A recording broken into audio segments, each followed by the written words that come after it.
These are the stories of 10 of the greatest paintings in the world. I'm Andrew Marr. Art, not politics, is the great passion of my life.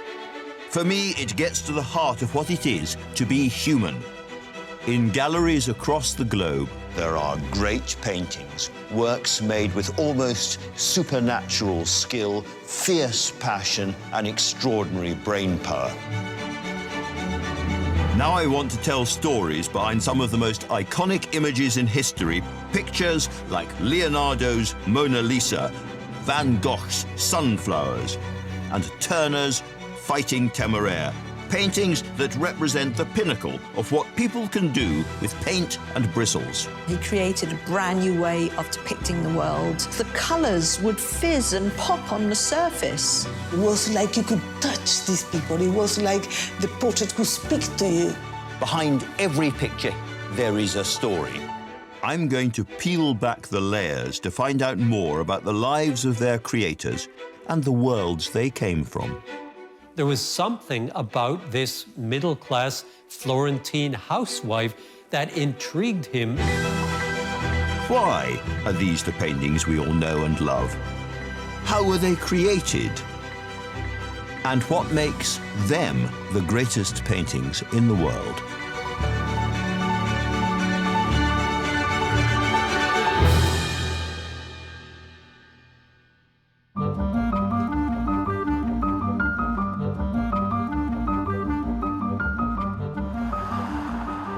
Paris isn't simply the capital of France, it is the artistic capital of the world. For centuries, this city has been a kind of buzzing hive of the West's cultural and artistic development, home to thriving communities of go-ahead artists and some of the world's most important artworks. Amidst the hustle of Paris, art is everywhere. Good art, not so good art. But there is one modestly sized gallery hiding something sensational.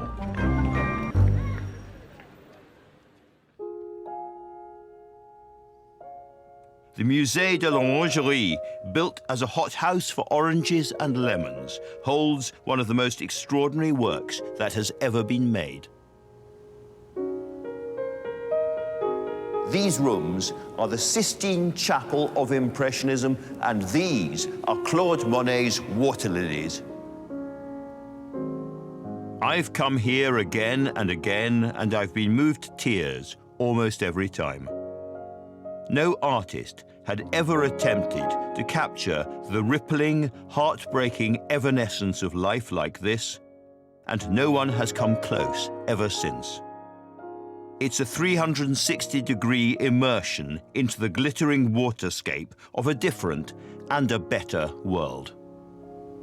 There are 8 of these huge, curved panels, and standing in this room, you are surrounded by them. It is an almost hallucinatory feeling. You have different moods and colors of the sky, wind scudding across the water, different times of the day.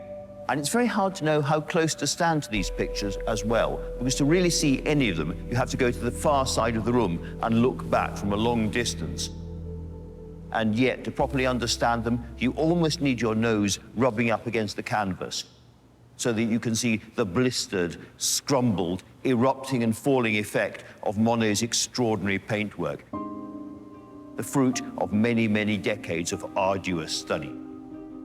These were the last works Monet produced, working relentlessly for 12 years. With them, he created a vision of life that still speaks clearly over a century after his oil paint first dried. More than 1 million people come into these rooms for that sense of serenity, and they walk out feeling calm and serene and reassured about the world, which is exactly not the story of the origin of the pictures. Behind these giant canvases, there lies a story of personal tragedy, of a brutal war, and a tormented man with a final, insatiable obsession.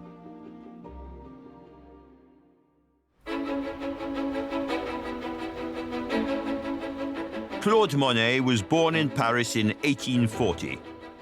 His father wanted him to go into the family grocery business, but it wasn't for Monet. He spent a lot of time out of doors, which is what fueled his passion for nature. And he was a brilliant caricaturist, and he was always, as a young age, drawing people. Monet was a rebel right from the start, a man destined to change French painting forever. Using new, industrially made, easy-to-carry paints, he developed a fresh way of painting outside, trying to snatch fast-changing light and colour. Like an athlete against the clock, he worked with a frantic urgency, desperate to catch a moment before it vanished forever.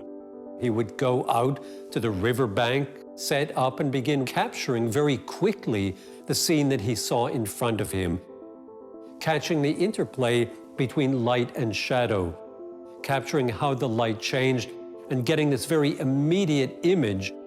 He was concerned with visual sensation, something that is almost an emotional response to a scene. But this style of painting ran counter to the art establishment around him.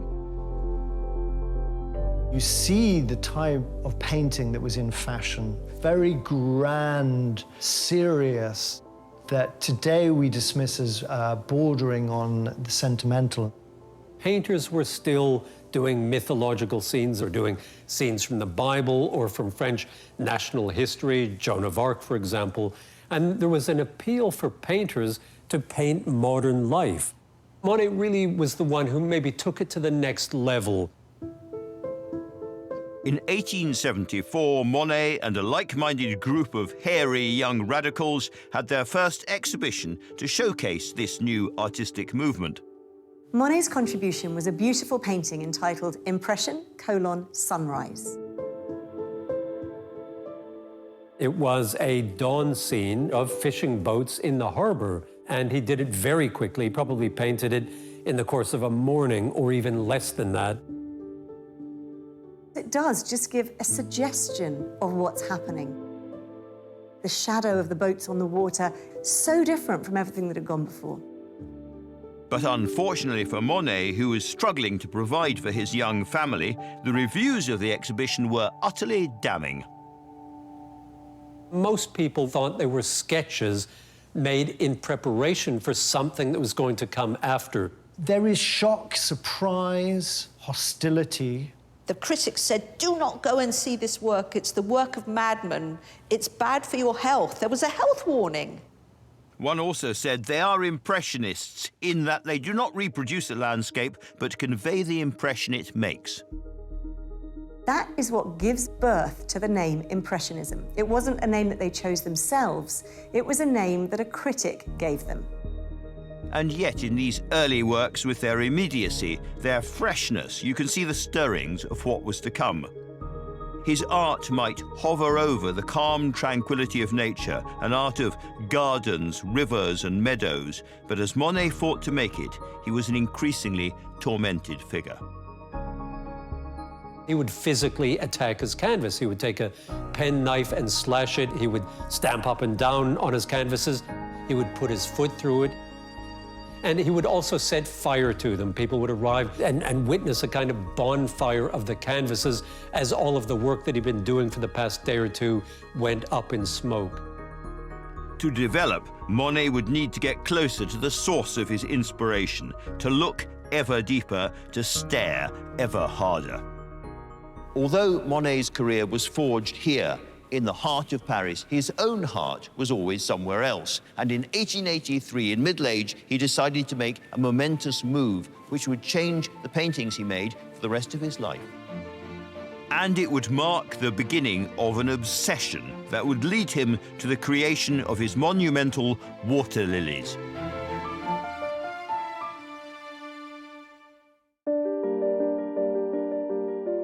Claude Monet's grand decorations are a unique masterpiece, a collection of 8 vast panels sweeping across 2 oval rooms. These canvases are the culmination of a nearly 4-decade-long obsession.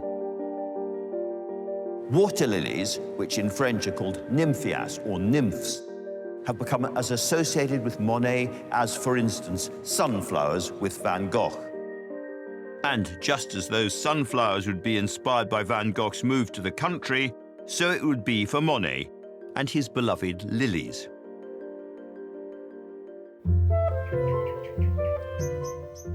In 1883, Monet arrived in the small village of Giverny and fell in love with a pink farmhouse, whose woodwork he painted a bright green. This would become a home for him and his growing family for the rest of his life. Plunging into its large, overgrown garden, he could shape nature to feed his art. At Giverny, it's hard to spot where the gardening ends and oil painting starts. The only time he found he was happy was when he was surrounded by nature and colour. He planted everything very consciously and created a kind of canvas, a living canvas that he could paint. And alongside his studio and his work, this would become a busy family home. Monet lived here with his two children, Michel and Jean, and, after the death of his first wife, his new love, Alice Ochdet, and her 6 children. His great-grandson, Philippe Piguet, remembers visiting the house as a young boy. Nous venions souvent ici, tantôt pour venir chercher des œufs, du poulailler, tantôt pour aller pêcher avec mon frère au bassin. Ou bien alors il y avait un autre jeu qui nous plaisait beaucoup, c'était de jouer dans le grand atelier des nymphéas. On s'amusait comme des fous, on était gamins. The house and gardens that would become Monet's inspiration, his refuge, have remained today exactly as they were when he lived here. Nous sommes ici dans la salle à manger de Claude Monet. C'est une salle à manger que je connais bien. Petit, j'ai mangé à cette table. C'est là où se tenaient les repas familiaux, une famille assez nombreuse, puisque Monet s'est installé ici à Giverny avec ses 2 enfants et avec Alice Ochdet et ses 6 enfants. It was the beginning of an extraordinarily productive decade. Monet's obsession with nature led to the creation of some of the most famous Impressionist paintings ever produced. From the coast of Normandy to the boulevards of Paris, from cathedrals to cornfields, Monet chose images which spoke to the French people. His painting broke boundaries all the time and was often revolutionary, but above all, he was intensely patriotic. And the world quite quickly caught up with his vision. The artist who'd once been so readily dismissed began to find himself highly in demand. After the late 1880s, certainly through the 1890s, for the rest of his life, he was really #1. He was extremely popular with the critics, with the public. He was described as having the greatest eye in the history of art, this marvelous gift of the gods. And so it's not just that his prices are very high. He was the most famous painter in the world. Monet's career flourished. So did his finances. By the 1890s, he had 8 gardeners, and in 1893, he embarked on the project that would come to define him for the rest of his life. His water lily pond. He had water siphoned off from the river into his garden pond, and this Japanese bridge over it. He planted irises and tulips, forget-me-nots, roses and wisteria, but it was the water lilies that would win his heart. Finally, he had the perfect subject for his obsession with light, movement and colour. Il se lève tôt le matin, très tôt. Il prend un bon petit déjeuner et il est au travail dès 8 heures du matin jusqu'à midi. À midi, c'est le déjeuner. On se retrouve en famille, on prend le café, et puis ensuite, à 14 heures, il retourne à l'atelier travailler. Et il revient vers 18 heures, mais il se couche très tôt. Parce que, comme on le dit, qu'est-ce que vous voulez que je fasse une fois que le soleil est couché? In a letter, Monet wrote, "All at once I had the revelation how wonderful my pond was, and I reached for my palette, and I've hardly had any other subject since that moment." This was his passion project. Over the next 2 decades, he created around 250 canvases of the same pond, unaware that they'd become the inspiration for his great masterpiece to come. I've always been fascinated by this extraordinary and evolving body of work. Monet painted his water lily pond in every season, every time of the day, every kind of weather. He was obsessed by trying to paint what, strictly speaking, can't be painted. Movement. He was trying to capture the unstoppable shifts of light and colour on the surface of the water, what you might call the flicker of the real. Monet's brushwork changed with almost every piece, ranging from bold dashes and confident flourishes to gentle, fluid strokes. At times, he used a palette knife, building up layers to create the illusion of vegetation. 250 paintings of the same thing. Everyone is completely different.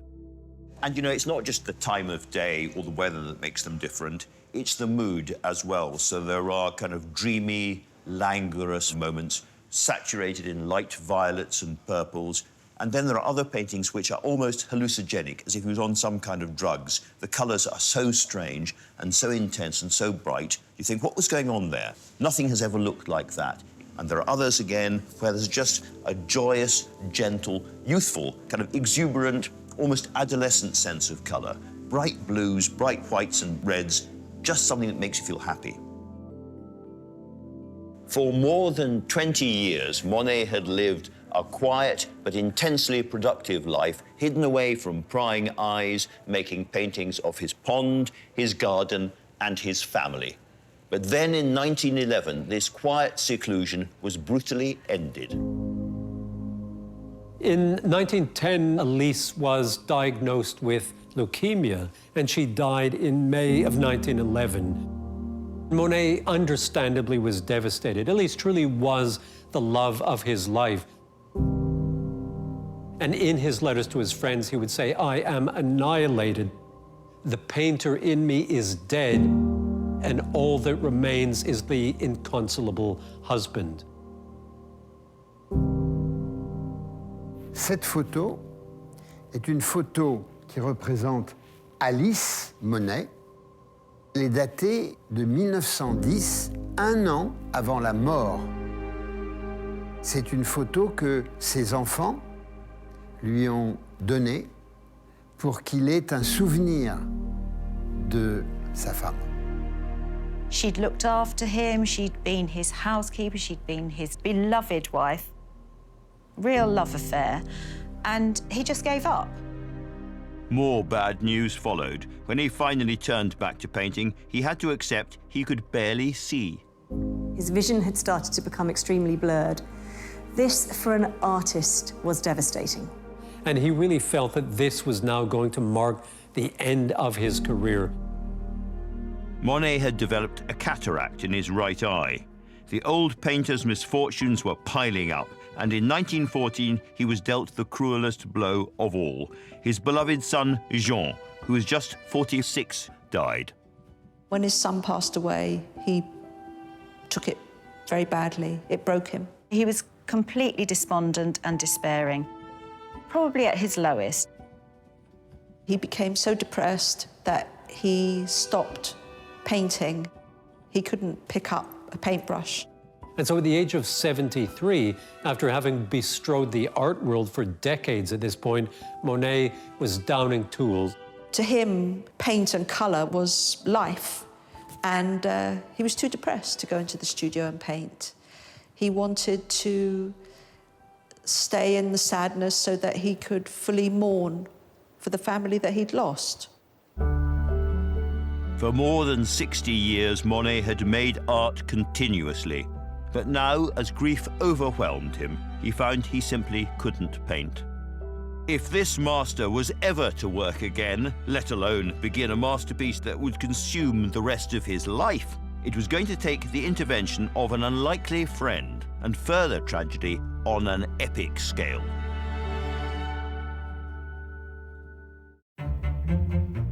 In 1914, the world's most famous artist, Claude Monet, essentially stopped painting. Overcome by grief and failed eyesight, his paintbrushes and studio were left untouched until the intervention of a close friend, the former French Prime Minister, Georges Clemenceau. They'd first met in 1860s Paris when Clemenceau was a young journalist and Monet a struggling artist.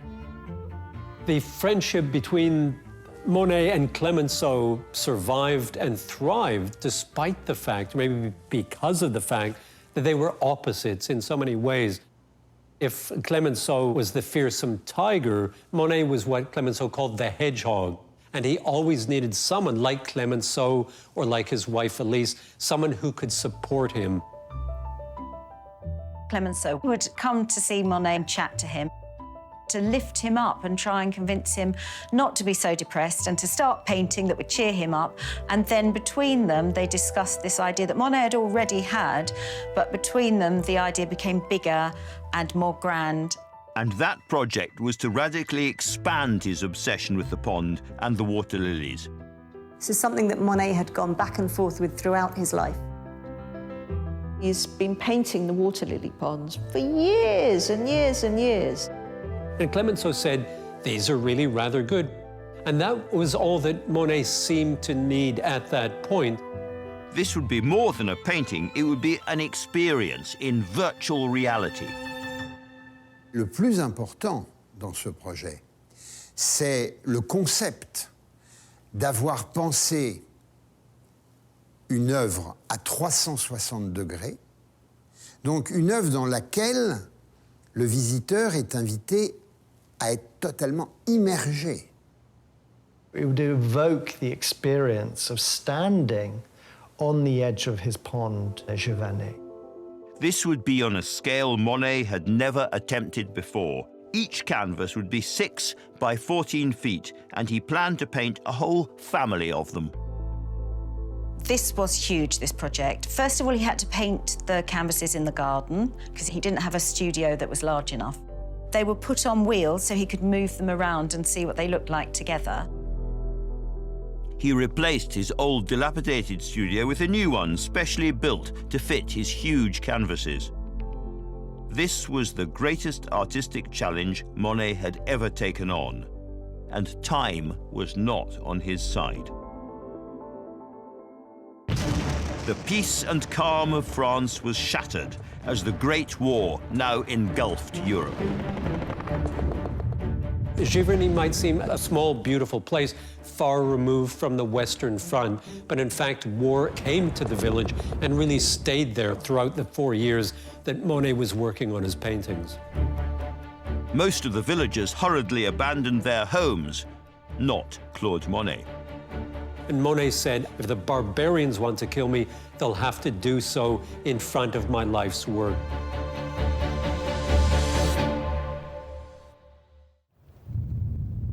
He could hear the fighting, he could hear the bombs and the shooting. Within the first few months, so many young soldiers were killed. The war was personal to him. Giverny was only 50 kilometers away from the front line, and his stepson and his son were both fighting. He was also growing vegetables in his garden, which he would take to the soldiers in the local hospital to make sure that they had nutrition. With the war in such close proximity, Monet's methods became dramatic, almost frantic. His grief and encroaching blindness produced a frenzy of creativity comparable to Shakespeare in his prime or the last years of Beethoven. Painting was such an important part of his life that it was also something that can inspire great rages. As with many artists, with great art comes great temperament, and Monet was definitely no stranger to that. Never before had this prolific artist painted with such urgency and from such a dark, desperate place. It was all-consuming. He did not stop. That's what he was doing dawn till dusk. Monet was literally painting these beautiful works of art as France was experiencing the darkest chapters in its history. It was descending into the abyss. 1 million people were dying in France as he was working. And that obviously was on his mind the entire time he was working on them.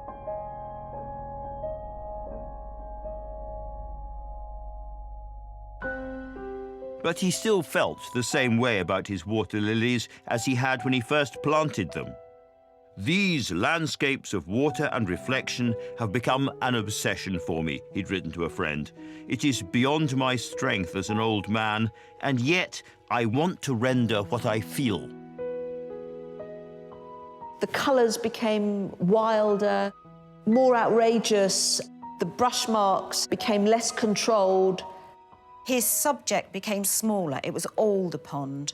The only areas of sky and horizon are reflections.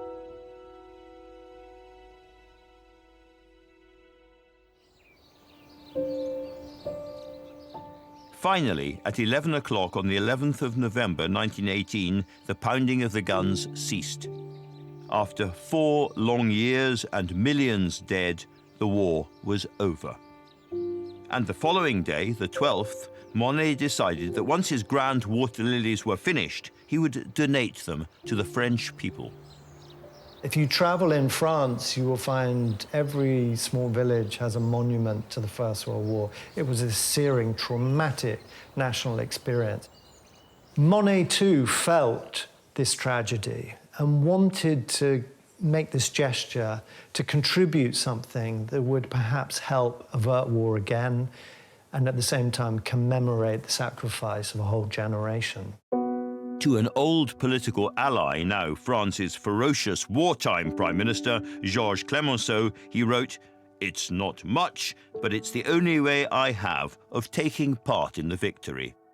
When you think about it, these are a very strange proposition for a war memorial. Most countries get great granite columns or stone arches or heroic soldiers done in bronze.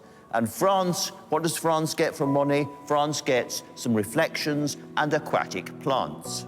But what Monet, in his wisdom, realized was that grief-stricken, harried, anxious people needed a contemplative, even a philosophical experience.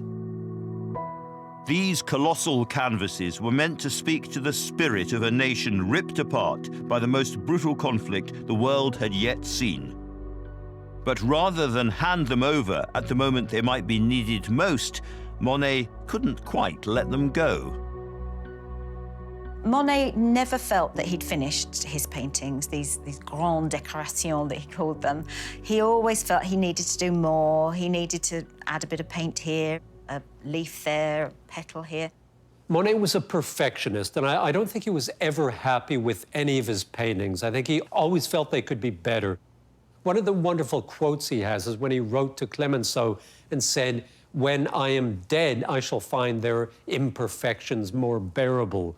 While alive, he could never accept them, and he could never accept that this was everything that he could do. 8 years after the end of the war, on the 5th of December 1926, Monet died, aged 86. For his last moments, Clemenceau, the radical, patriotic politician who'd become his closest friend, was at his side. And on the day he was buried, a mist descended over Giverny.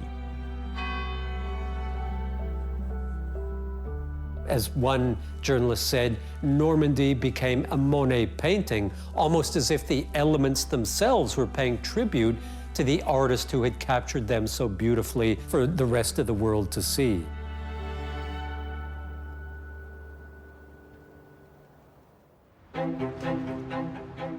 Shortly afterwards, his vast panels were transported from Giverny to the Musée de l'Orangerie in Paris, where they were installed exactly as Monet had prescribed. There was nothing like them anywhere. The shape of the 2 oval rooms meant those who visited would have no sense of where the cycle of canvases began or ended. He'd very carefully decided which ones he wanted alongside each other, adjacent, juxtaposed and all in the gallery. They are exactly as he would have arranged them. We get to see, when we go into those two rooms, an art exhibition curated by Monet himself. These were the paintings that he handpicked. He wanted people to be surrounded by them, which meant they had to be displayed in a panorama. What we would describe today as an installation that would be immersive. What Monet had imagined was a way for the viewer to escape into his world. Monet made these pictures so big for a purpose. They surround you, they envelop you. And because they're so big, you can't simply concentrate on one part of one picture for very long. Your eye is caught endlessly by the next thing. And as you let yourself be surrounded and enveloped by these pictures, you get a sense of timelessness, of endlessness. But as you get lost in the cycle of life, it's almost as if a pattern begins to emerge. After a while, you realize that what's happening as one bit of one picture fades into another bit of another picture, as one color bleeds into another color, every color is changing and morphing and rippling around you, and you realize after a while that these are perhaps the world's only really successful paintings of time moving. The physical dimensions are really significant. The way in which you walk into an entire architectural space and feel as if you are standing there on the edge of the pond, looking across this surface. Monet's great installation would finally open to the public in May 1927. But the big question remained, would the world be ready for these paintings?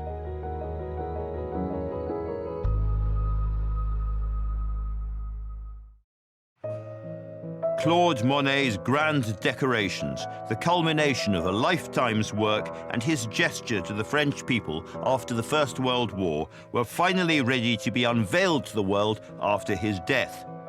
This was a project that may have taken the artist 12 years, but was the world ready?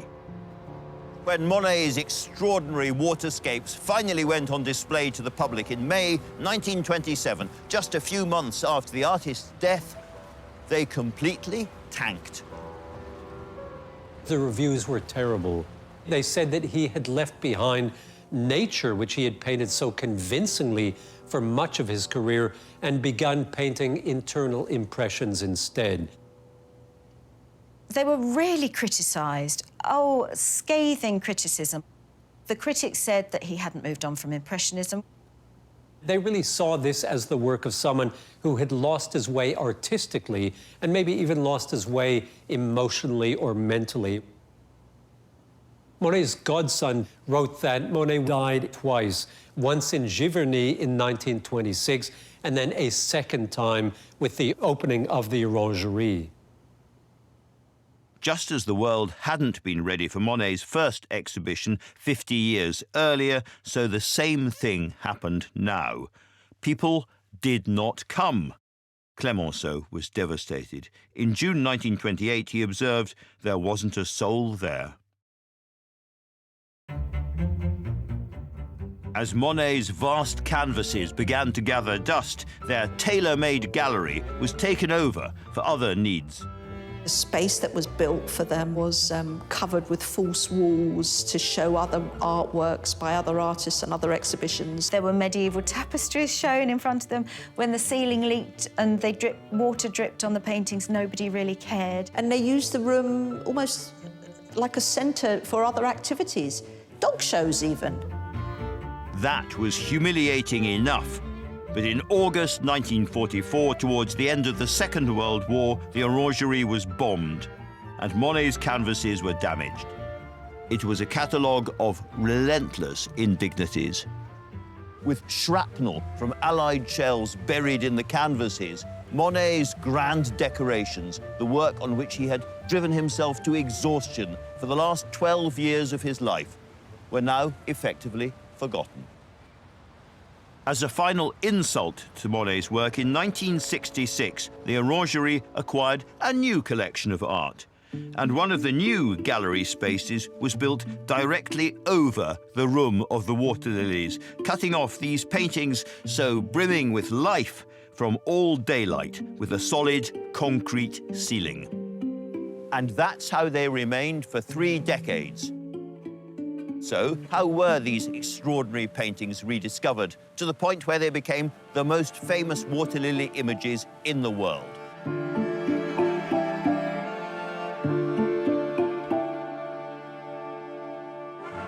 Just off Fifth Avenue stands the spanking new home of a nationally important institution, the New York Museum of Modern Art. The next chapter of this story begins in New York, in the then achingly cool Museum of Modern Art. Inside was one of Monet's water lily paintings, a forerunner to his grand decorations. While the reaction was negative in Europe, over in New York, people were flocking to see that. And it was becoming a magnet for a new wave of American artists, the abstract expressionists. They painted big, and they wanted to see the vast canvases that the smaller water lily paintings had inspired. Every young American painter coming to Paris flocked to the Orangerie to pay homage to the great Claude Monet and to see these paintings that they had been hearing about for themselves. And they were astounded by them. They absolutely loved them, went back to America and started to paint, inspired by them. Rothko, Jackson Pollock, de Kooning, artists that could work big, and artists that could use their whole arm to paint with. Monet, the master of European Impressionism, was now becoming a figurehead for American abstract art. Monet n'est pas un peintre abstrait, mais il ouvre les portes d'une possibilité de l'abstraction. Et ça, c'est une qualité qui le met au sommet d'une histoire de l'art du XXe siècle. But although Monet's paintings were resonating with a new generation of artists, the Orangerie itself remained something of an embarrassment. Optimistic visitors couldn't believe the way Monet's grand decorations were being displayed. In 1996, it was finally decreed that the gallery would undergo a $36 million renovation to become a more fitting host to its rediscovered treasure. The responsibility was handed to the architect Olivier Brochet. Quand nous sommes arrivés la première fois à l'Orangerie, on avait l'impression de descendre à la cave pour aller voir les nymphéas. Brochet came up with a radical strategy to light Monet's masterpieces in a way the artist had always dreamed of. He decided to remove the concrete ceiling above the water lilies and replace it with a skylight, all without damaging the murals themselves. C'est un défi technique immense. Les murs que vous voyez, on ne peut pas la déplacer. Et on ne peut pas décrocher ces peintures du mur. Et donc ici, on est en train de construire l'abat-jour pour ramener la lumière. Et les nymphéas, dans les conditions, sont toujours là-dedans, comme celle-là. Now sitting deep in the heart of a construction site, Monet's canvases had to be protected by specially made cases. Sur toute l'œuvre, il y avait des palpeurs, tous les 20 cm. Et dès qu'on faisait trop de vibrations au-dessus, il y avait une alerte et le conservateur venait du Louvre et arrêtait le chantier. Très souvent, nous étions obligés d'arrêter le chantier et ça a beaucoup ralenti le chantier. It took 6 years and almost $40 million, but in 2006, the doors finally reopened. And this time, the public was ready. You couldn't get more different from the time they were first displayed in 1927. People celebrated, media news went round the world, everyone was queuing to see them. The paintings were utterly transformed. That space was transformed, and you could finally see the paintings as Monet wanted us to be able to see them, in a kind of natural light, in a beautiful kind of luminescence, which was the sort of light that he strove to paint throughout the course of his entire lifetime. Notre grande fierté, c'est d'avoir, d'une part, restitué la primauté, la pleine présence de l'œuvre de Monet comme il l'avait voulu, comme il l'avait installé. Elle a retrouvé son esprit d'origine. Cette incroyable immensité picturale dans laquelle il nous invite finalement à nous plonger et dans laquelle, par le biais de ce bassin, il a capté quelque chose de la beauté du monde. Et c'est là où Monet est un pionnier total. From being forgotten, they now have a unique importance in the life of this city. The grand decorations are so special because they were a tribute to the French people. They were a tribute to the war. It wasn't just water and trees. The trees were almost bowing in respect to the Parisians. It's a temple to art and a temple for modern France. This whole gallery is devoted to these paintings, and it's what Monet wanted. He wanted it to be a place of meditation, a place of peace, and you see that. You see visitors sitting there peacefully, taking it all on. They're very calming, they're very uplifting. It's an experience, a complete experience. It's now been nearly 100 years since these epic murals were first hung on the Orangery's walls. What an extraordinary journey these canvases have been on, from their traumatic conception to being buried alive and then refound by a new generation. It truly is quite a tale. These aren't really pictures about plants or even reflections. These are pictures of the beauty and transience and therefore the poignancy of human life, indeed all life. None of us are here for very long, but it is gorgeous while it lasts. And that is Monet's message to the French and, thank God, to the rest of us as well. But I don't want to end this as a film about art history. If you possibly can, come and see these pictures for yourself. But please, don't bring a camera. Bring your eyes and your heart, because that is all you need.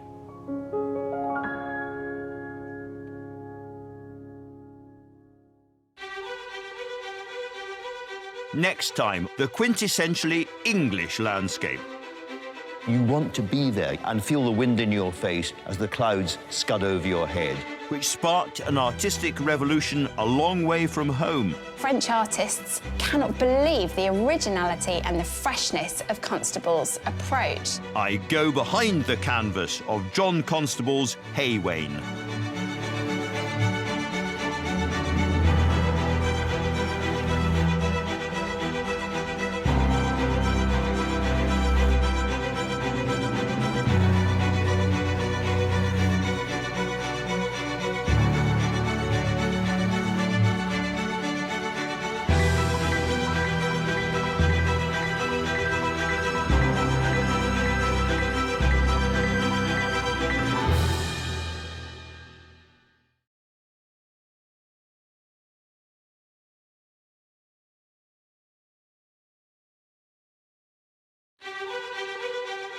These are the stories of 10 of the greatest paintings in the world. I'm Andrew Marr. Art, not politics, is the great passion of my life.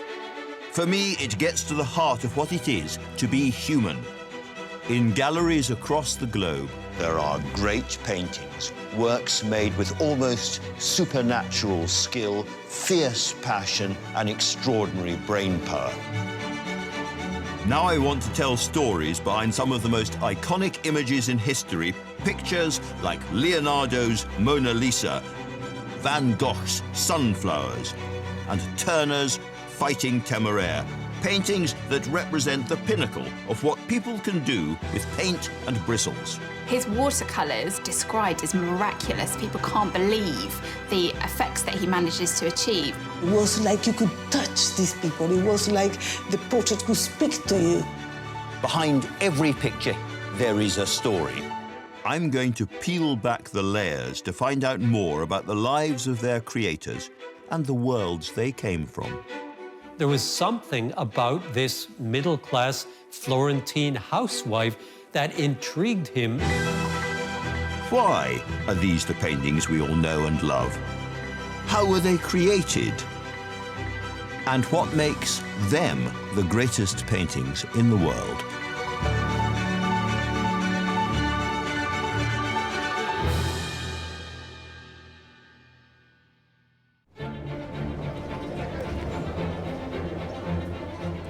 The Louvre, the biggest and the most famous art gallery in the world. It's a colossal museum covering an area larger than 10 football pitches, holding an extraordinary collection of around 5,000 paintings and nearly 500,000 objects. Every year it's visited by nearly 10 million people. If they all came on the same day, the queue here would stretch to Moscow. But although these buildings are stuffed with tip-top masterpieces, 8 out of 10 people queuing are here to see just one thing. The Louvre's most famous portrait, probably the world's most famous portrait, the Mona Lisa. It's an iconic work of art, once valued at $650 million, but truly, it's priceless. Well, here we are at last, just the two of us, Andrew and Mona. And that is a fantastic privilege, because most of the time, Mona Lisa is facing an endless, snaking queue of admirers shuffling forward for their 15 seconds in front of her, mobile phone in hand, before they have to leave again. What can be seen or selfied is a plainly dressed, enigmatic young woman apparently sitting in front of a mountainous view, all of it demanding close inspection. But I can't get too close, of course, because Mona Lisa is protected by an enormously tough glass box. She is better protected than any celebrity or modern president, and quite right too. She has her own temperature inside there to keep the painting as perfectly as it can be kept after all this time. Now, in a better ordered world, there are other Leonardos which I think deserve to be just as famous. There is a fabulous drawing in the National Gallery in London, for instance, of the Virgin and a child with St. Anne, which is endlessly mysterious and haunting and utterly, utterly ravishing.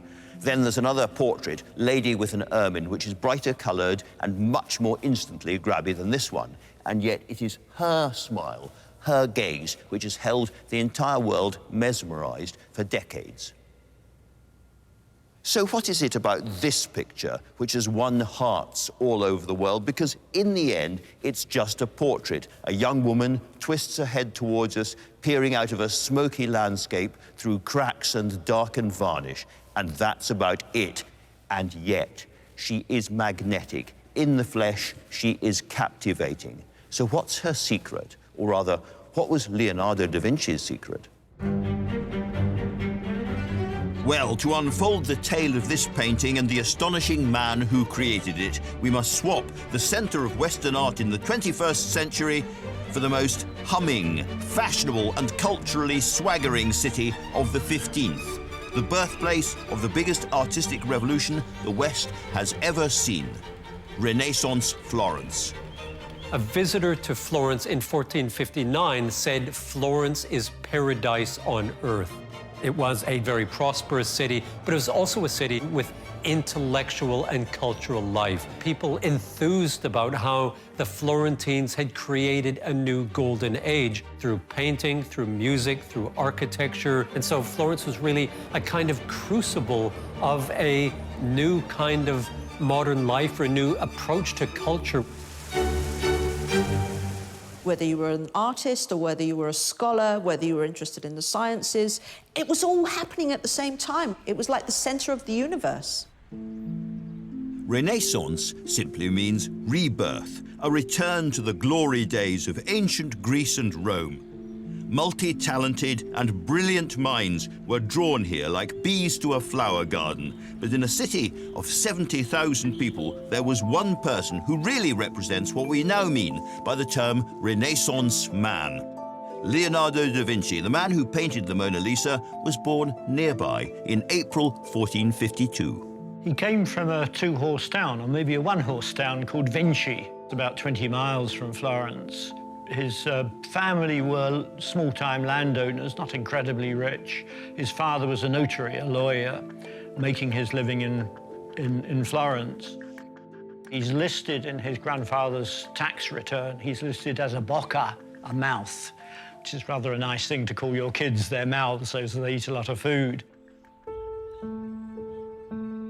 From a very early age, Da Vinci was extremely intelligent, and he went to a very good school, and he showed a great love of anything visual, and he would go out sketching, and apparently he drew with his right hand and wrote with his left hand. You know, so you can imagine him with being so inspired and not wanting to waste a moment that he would be sort of going like this. His family took note of this precocious ability. They saw that he had a talent for drawing.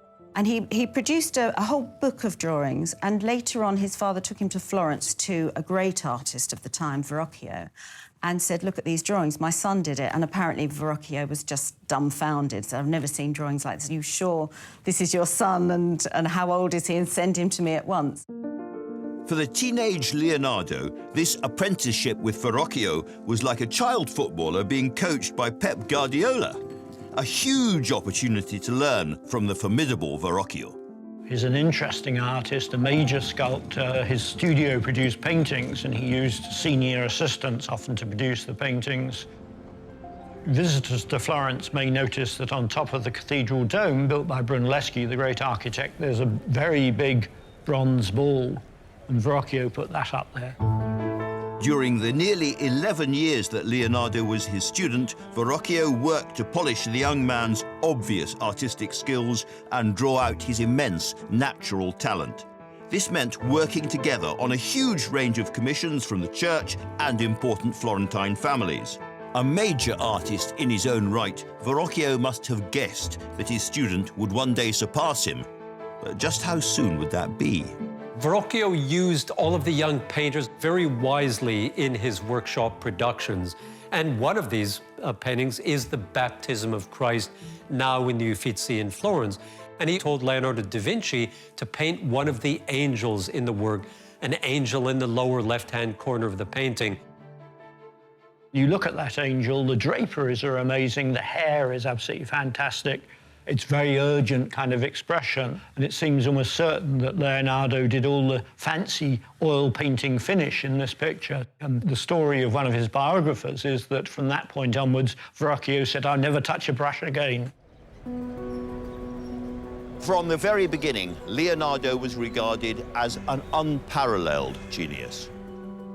At the remarkably tender age of 20, the man who would paint the Mona Lisa qualified as a master craftsman, and 6 years later, he received his first solo commission to paint an altarpiece for his local chapel.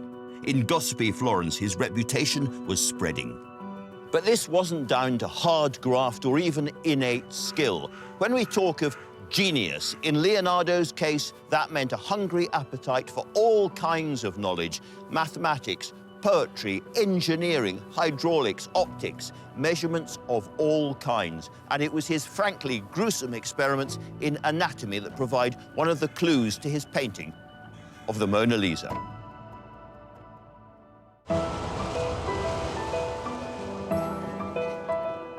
The Mona Lisa might be familiar, but she can bring you to your knees. The pride and joy of the world's biggest art gallery, the Louvre. This is the most recognizable painting in the world, produced by history's most influential artist. In all of art history, there has never been anybody remotely like Leonardo da Vinci. Right from the first, when he was apprenticed as a teenager into a workshop, everyone around him thought he was something special. His services were in hot demand from bishops, rival rulers, and the new rich. For the first 30 years of his career, Leonardo moved restlessly through the major cities of northern Italy, most notably Florence, Venice, and Milan, traveling wherever commissions and his curiosity took him. He had such a short attention span that nowadays they would have said he had ADHD, which fits really because he was always looking for a new inspiration. This was an artist who really didn't think or paint like any of his contemporaries. Every time he learned something new, he applied it immediately to his latest work. Leonardo was restlessly experimental, and one of the things that he very quickly became interested in was oil paint, which was a new technology, and he began experimenting with it. You could create highlights, you could create luster, you could create transparency, you could do veils, you could do atmosphere in the landscape.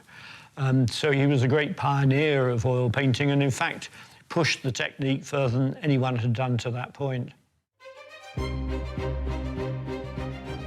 Using this newly developed skill with oil paints, Leonardo created a whole series of works. In 1482, he made Adoration of the Magi. In 1483, The Virgin on the Rocks, and in 1494 he was commissioned by the Duke of Milan to paint The Last Supper for the convent of Santa Maria delle Grazie.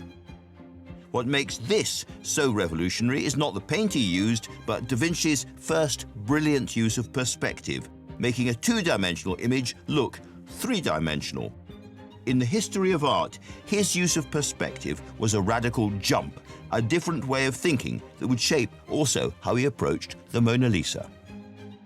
Leonardo was extremely ambitious as a young painter, and one of the things he was very interested in was the application of geometry and mathematics to painting, specifically to create perspective. And so he worked at making his works look more realistic than any painters had done before by creating a kind of three-dimensional image on the two-dimensional plane. Leonardo's interpretation of the evening before Christ was betrayed by one of his disciples was a monumental undertaking for an ambitious young artist.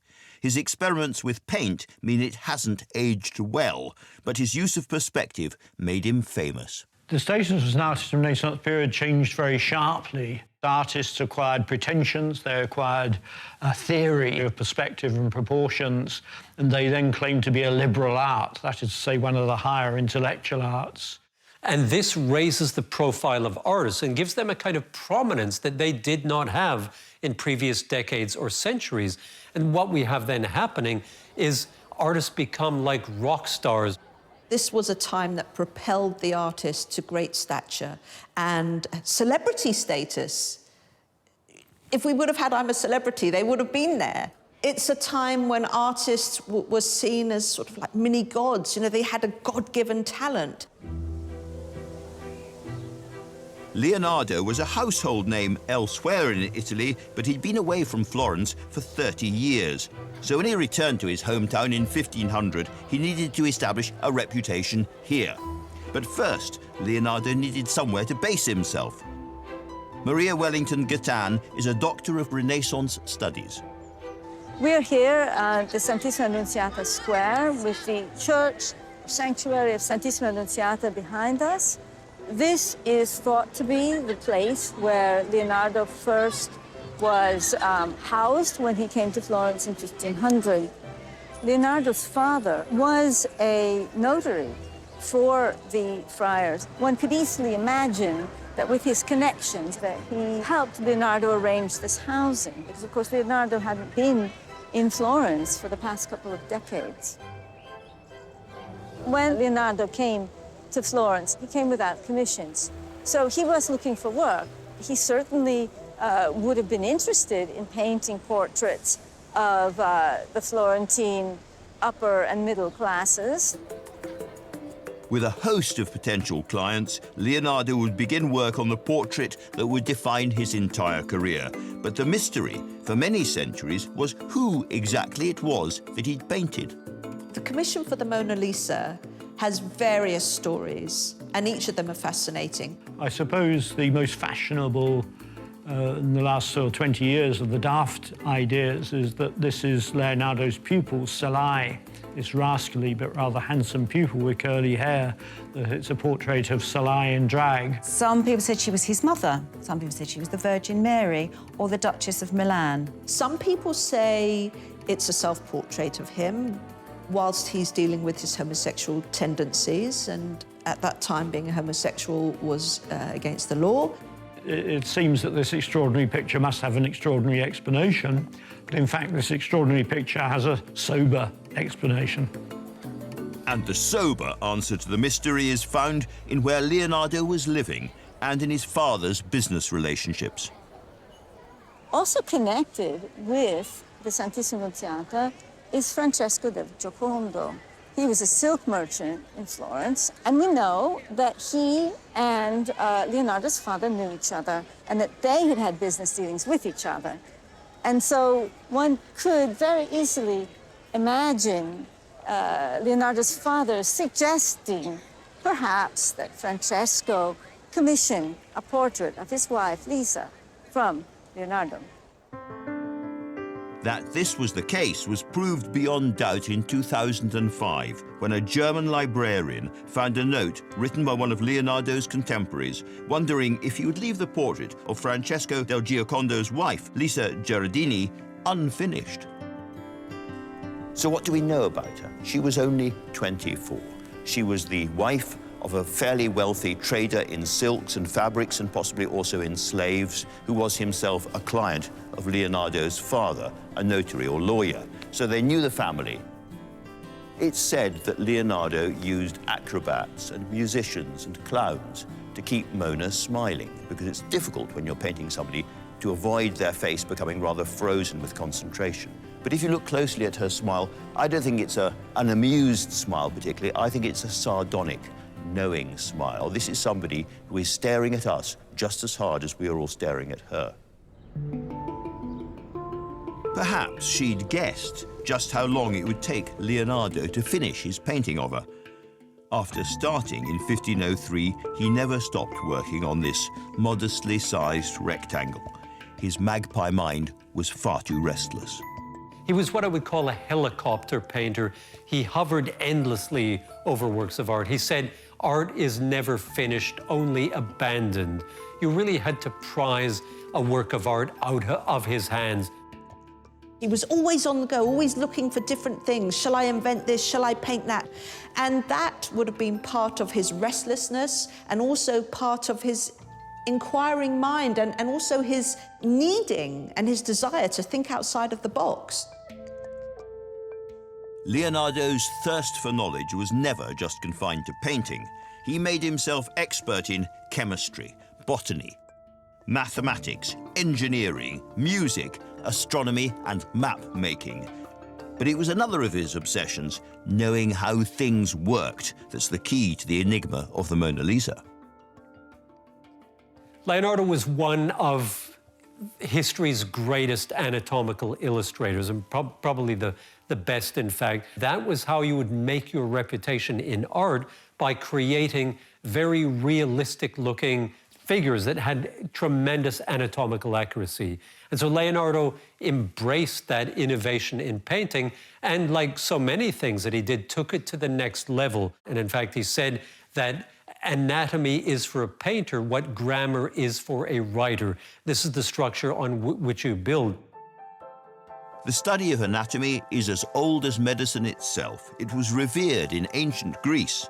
But in Leonardo's Italy, it seemed new and vaguely sinister.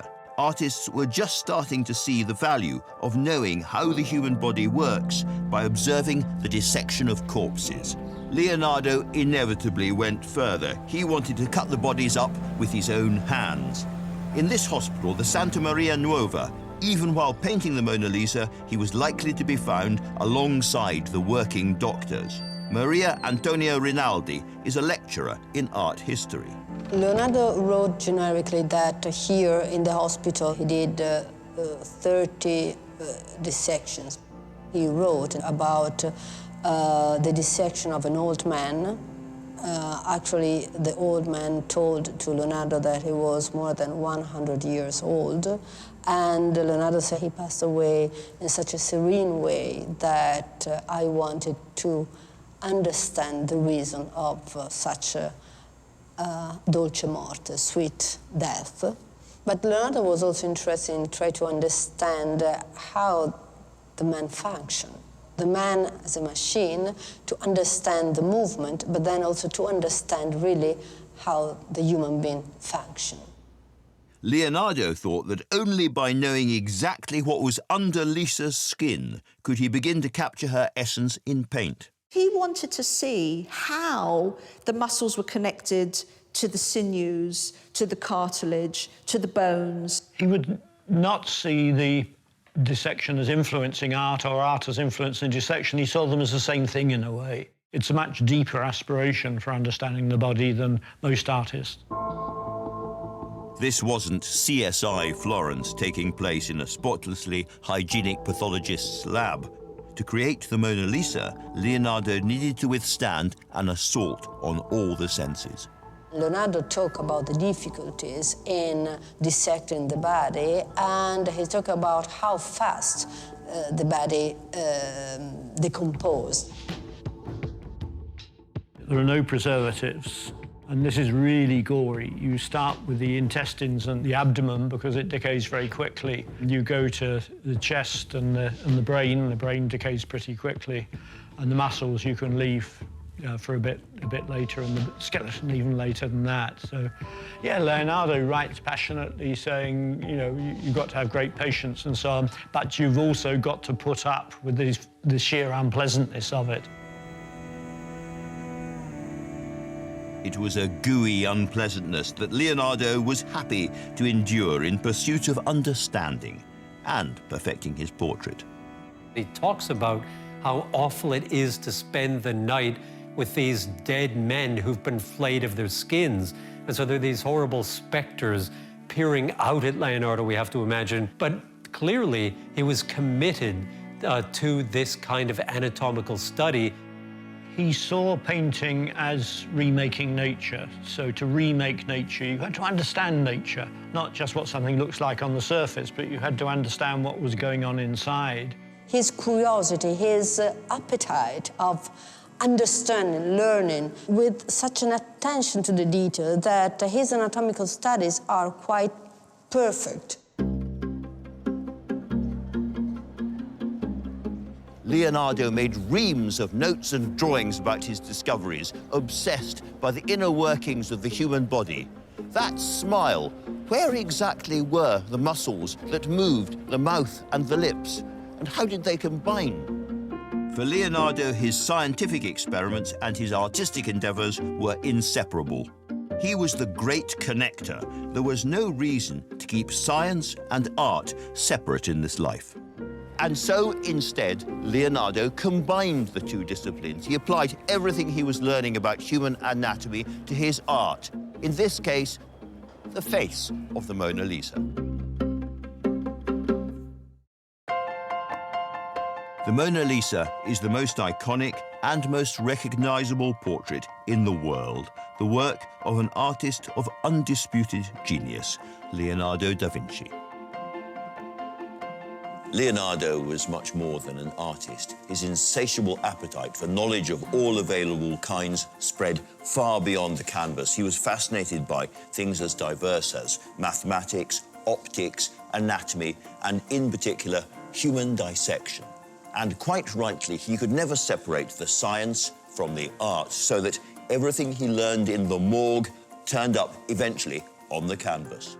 There aren't many paintings that more or less everyone in the Western world can describe, and analysing it is a joy because Leonardo's extraordinary talent shines through.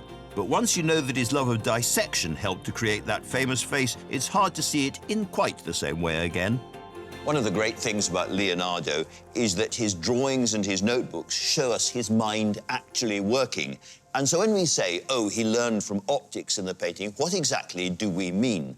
Well, take the very famous case of the way that Mona Lisa's eyes appear to follow you around the room. That is because the pupil in one eye is looking directly at the viewer, and the pupil in the other eye is slightly off kilter, and that gives the illusion. It became very, very famous. So famous, it's known as the Mona Lisa effect, but it's pure optics.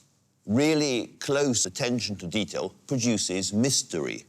Take the case of Mona Lisa's famous smile. Now, if you look directly at her, she doesn't seem to be smiling at all. But if you glance to one side, she does seem to be smiling. And that is because of sfumato, this famous smoky technique that Leonardo uses right at the corner of her lips. After cutting up eyes and studying optical theory, Leonardo recognized that vision is only sharp when we look at things straight on. The eyes can be fooled. By painting extraordinarily fine downward lines at the corners of her lips, he creates the effect. She isn't smiling. Let your gaze widen and the lips blur. The corners appear to lift, her lips change shape. She is smiling. It's almost invisible, and yet it produces the illusion of a mobile, smiling mouth. There's no hard outlines in the Mona Lisa's face. They're all blurred, so it gives the sense that she's moving. And also, she's not painted directly onto you. She's at an angle. And because she's at an angle, she's showing that she's moving and also showing that she's occupying a three-dimensional space. I think he was rather pleased when people picked up what he was doing. This very daring recipe of the slightly sideways pose, the direct look.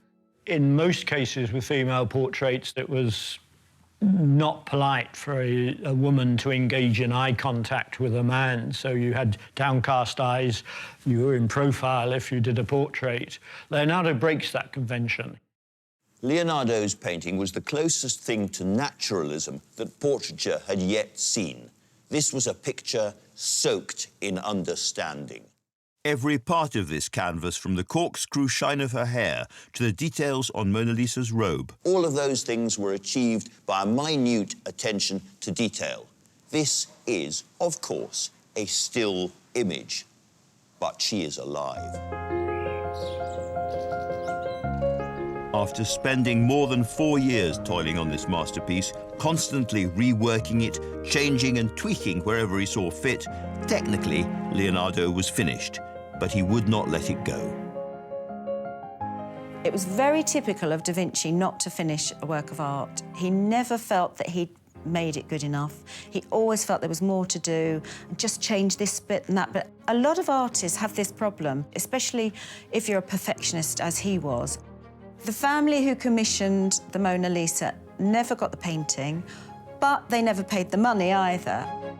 As Leonardo kept it with him, few people ever had the chance to see the Mona Lisa, certainly until it went on display in the 19th century. But a small number of Leonardo's contemporaries did get to see her up close and personal, and the impact on them was seismic. Immediately, the Mona Lisa influenced the way that artists were working at the time. The artist who probably had the most profound reaction to Leonardo was young Raphael. Raphael painted these two aristocrats, Angelo and Maddalena Doni, and she is absolutely in the pose of Mona Lisa, but doesn't smile. He clearly had seen the Mona Lisa and could not have painted Maddalena without having seen this work of art. And likewise, his Lady with the Unicorn is almost a complete copy of the Mona Lisa. And so this becomes transformative in portraiture as painters now begin doing their versions of the Mona Lisa.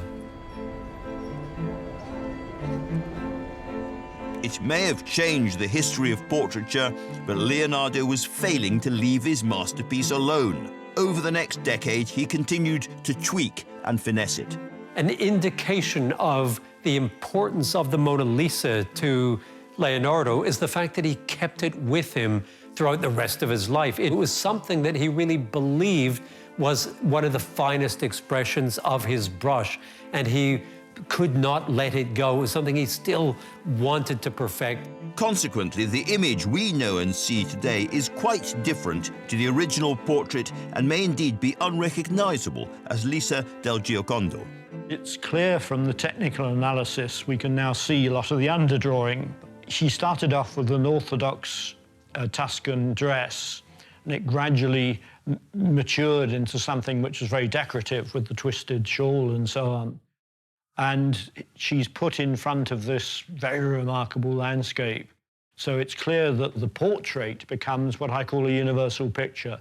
Leonardo is pouring knowledge into it about light, about anatomy, about psychology, about geology. Now, nobody much was interested in Lisa del Giocondo outside the family. So it ceases to become a mugshot and becomes something much more universal. In 1517, with the Mona Lisa nearly always at hand, the 65-year-old Leonardo became an eminent figure in the King of France's court. He went to work for Francis I. Now, for Francis was trying to buy into the Italian Renaissance. It was the latest thing, and he got the top striker, as it were. Leonardo was expected to do things, but he was a kind of ornament of the court. He had a huge salary, big salary, much bigger than even most courtiers and most civil servants would have had. But Leonardo would only serve the king for 2 short years. He died in Amboise, in the Loire Valley, in 1519. It's said that he passed away in the arms of the king himself, who was devastated by his death. Leonardo da Vinci was one of the greatest painters in Europe at this point, and so his death was widely mourned. And we can say, yes, he finished not many paintings, but he finished the world's most famous painting, the world's second most famous painting, the Last Supper, and the world's most famous drawing, the man in the square and the circle, based upon the writings of the Roman architect Vitruvius. And when people say to me he didn't finish much, I said, well, he finished these 3 most famous things, and that's not bad. When Leonardo died, the Mona Lisa was bought by the French royal family, and for the next 278 years was moved around among their numerous palaces. It was only ever seen by France's rulers and their most valued courtiers. Finally, in 1797, Leonardo's painting made its way here to the Louvre, where it was displayed with the rest of the former royal collection. And for 114 years, that's where it stayed. To most of its visitors, it was just one more portrait hanging in a crowded gallery. Its place in the world's cultural landscape was frankly about as big as the space it took up on the wall of the Louvre. That is, until the 21st of August 1911, when the painting simply disappeared.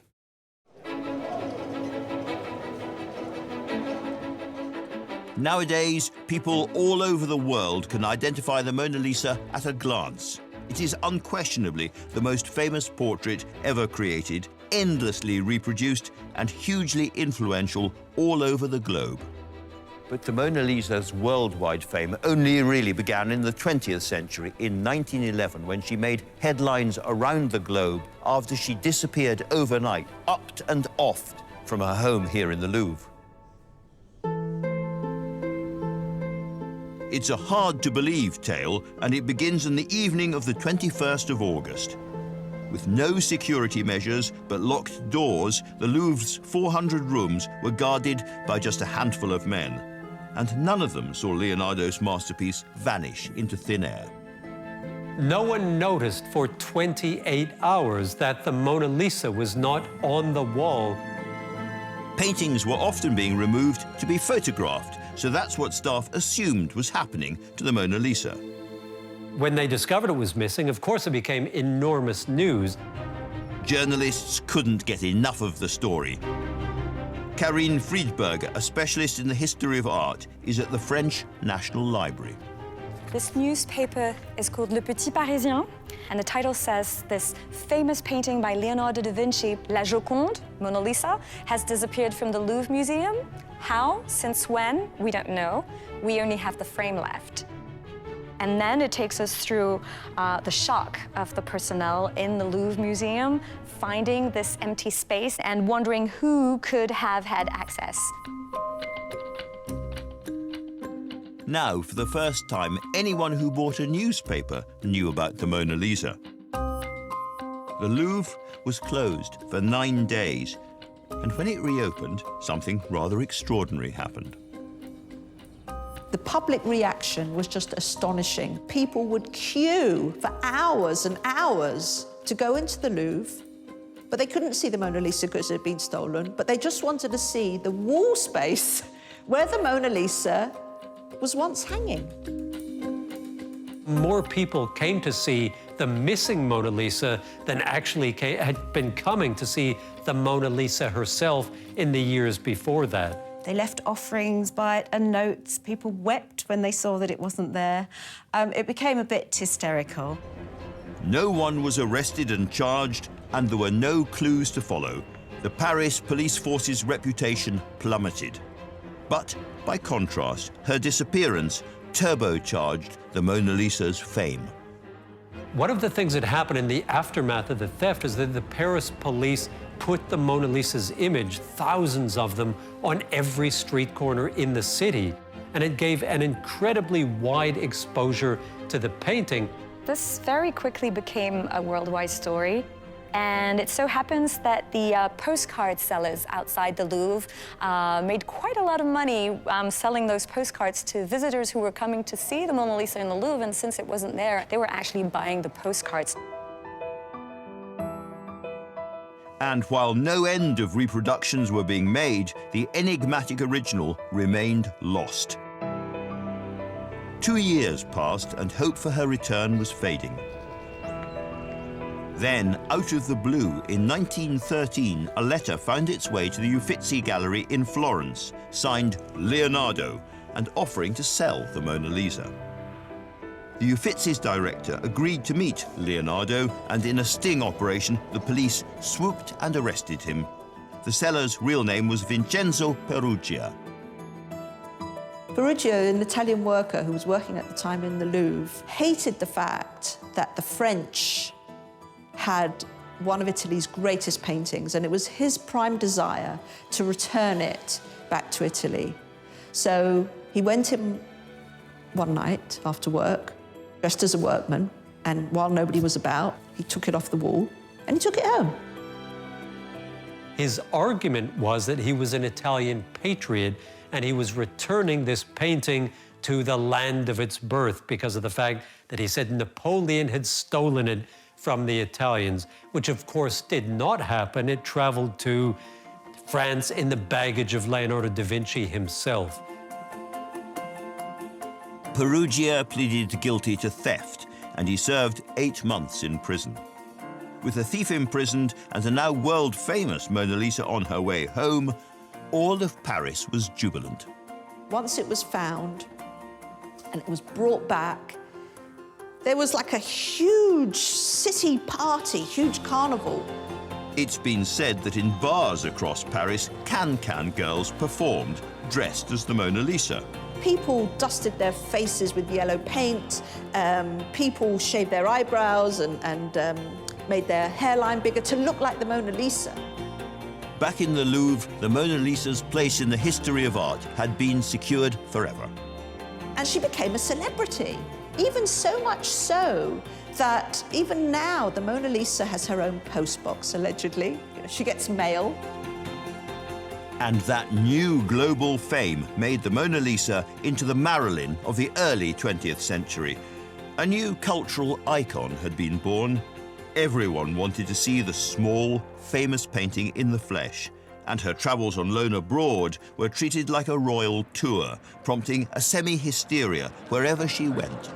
Now, as befits a lady more renowned than any queen, Mona Lisa leaves the Louvre under heavy guard for a trip to the United States. Whenever the French government needed a little hand with some foreign relations, the Mona Lisa could be lent out to help oil the wheels. No VIP has been surrounded by more security. The Secret Service has been ordered to stand guard over the lady with the enigmatic smile 24 hours a day. While she was on display in New York, nearly 2 million people queued to get a 20-second or so glimpse of her. Similar numbers flocked to see her wherever she went in the world before officially retiring, exhausted, to the Louvre in 1974, where she's remained its biggest attraction ever since. Mona Lisa is the best-known image in the world. There really is no rival. I've seen her twice out of the frame, and it has a kind of living presence. It has a sort of breathing presence. This sounds very pretentious, but there's no other way to describe it. It's quite incredible that she remains up there, bigger than any other work of art. Nothing has usurped her. She's remained the greatest celebrity portrait that we know. That's the extraordinary draw of the Mona Lisa. She's a global phenomenon, seems to smile at everyone, wherever they are, all over the world. The Mona Lisa just does not belong to the Louvre and the French state or to Leonardo da Vinci. The Mona Lisa belongs to the world. This is part of the cultural heritage of all of us because it's such a wonderful work of art. The story of the Mona Lisa and Leonardo da Vinci, the genius who painted her, has blockbuster bestseller dimensions. The autopsy, the optics, the explosion of new thinking in Renaissance Italy, a gay artist's decade-long obsession with a 24-year-old girl, her journey across the Alps to France, the theft, the return, the global fame. It is all a great story, but frankly, it means nothing compared to this, the fact that the hairs on the back of your neck stand up in her presence, that gaze, that smile. Fundamentally, this is not a portrait of a particular person. This is a picture of humanity by one of art's great geniuses, clothed in beauty and brimming with inner mystery. It may be dark, it may be old, it may be quite small, and it may be over-familiar, but it is without doubt one of the world's great paintings. Next time on the world's greatest paintings, a canvas so blindingly famous it sets the National Gallery ablaze. This is one of the brightest pictures you will ever see. This is a story of heroic optimism. Nobody had ever done anything quite that wild. Loneliness. His family, I think, started to realise the madness had begun. And heartbreak. He thought it was going to be a whole new beginning for him. And of course, it wasn't to be. Behind Vincent van Gogh's Sunflowers.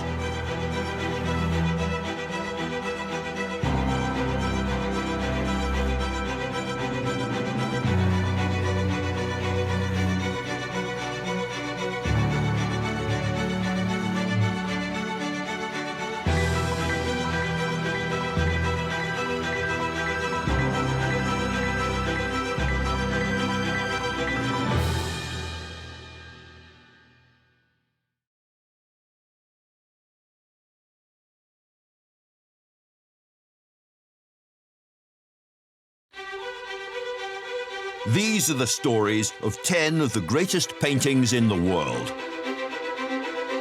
I'm Andrew Marr. Art, not politics, is the great passion of my life. For me, it gets to the heart of what it is to be human. In galleries across the globe, there are great paintings, works made with almost supernatural skill, fierce passion, and extraordinary brain power. Now I want to tell stories behind some of the most iconic images in history, pictures like Leonardo's Mona Lisa, Van Gogh's Sunflowers, and Turner's Fighting Temeraire, paintings that represent the pinnacle of what people can do with paint and bristles. He created a brand new way of depicting the world. The colours would fizz and pop on the surface. It was like you could touch these people. It was like the portrait could speak to you. Behind every picture, there is a story. I'm going to peel back the layers to find out more about the lives of their creators and the worlds they came from. There was something about this middle-class Florentine housewife that intrigued him. Why are these the paintings we all know and love? How were they created? And what makes them the greatest paintings in the world?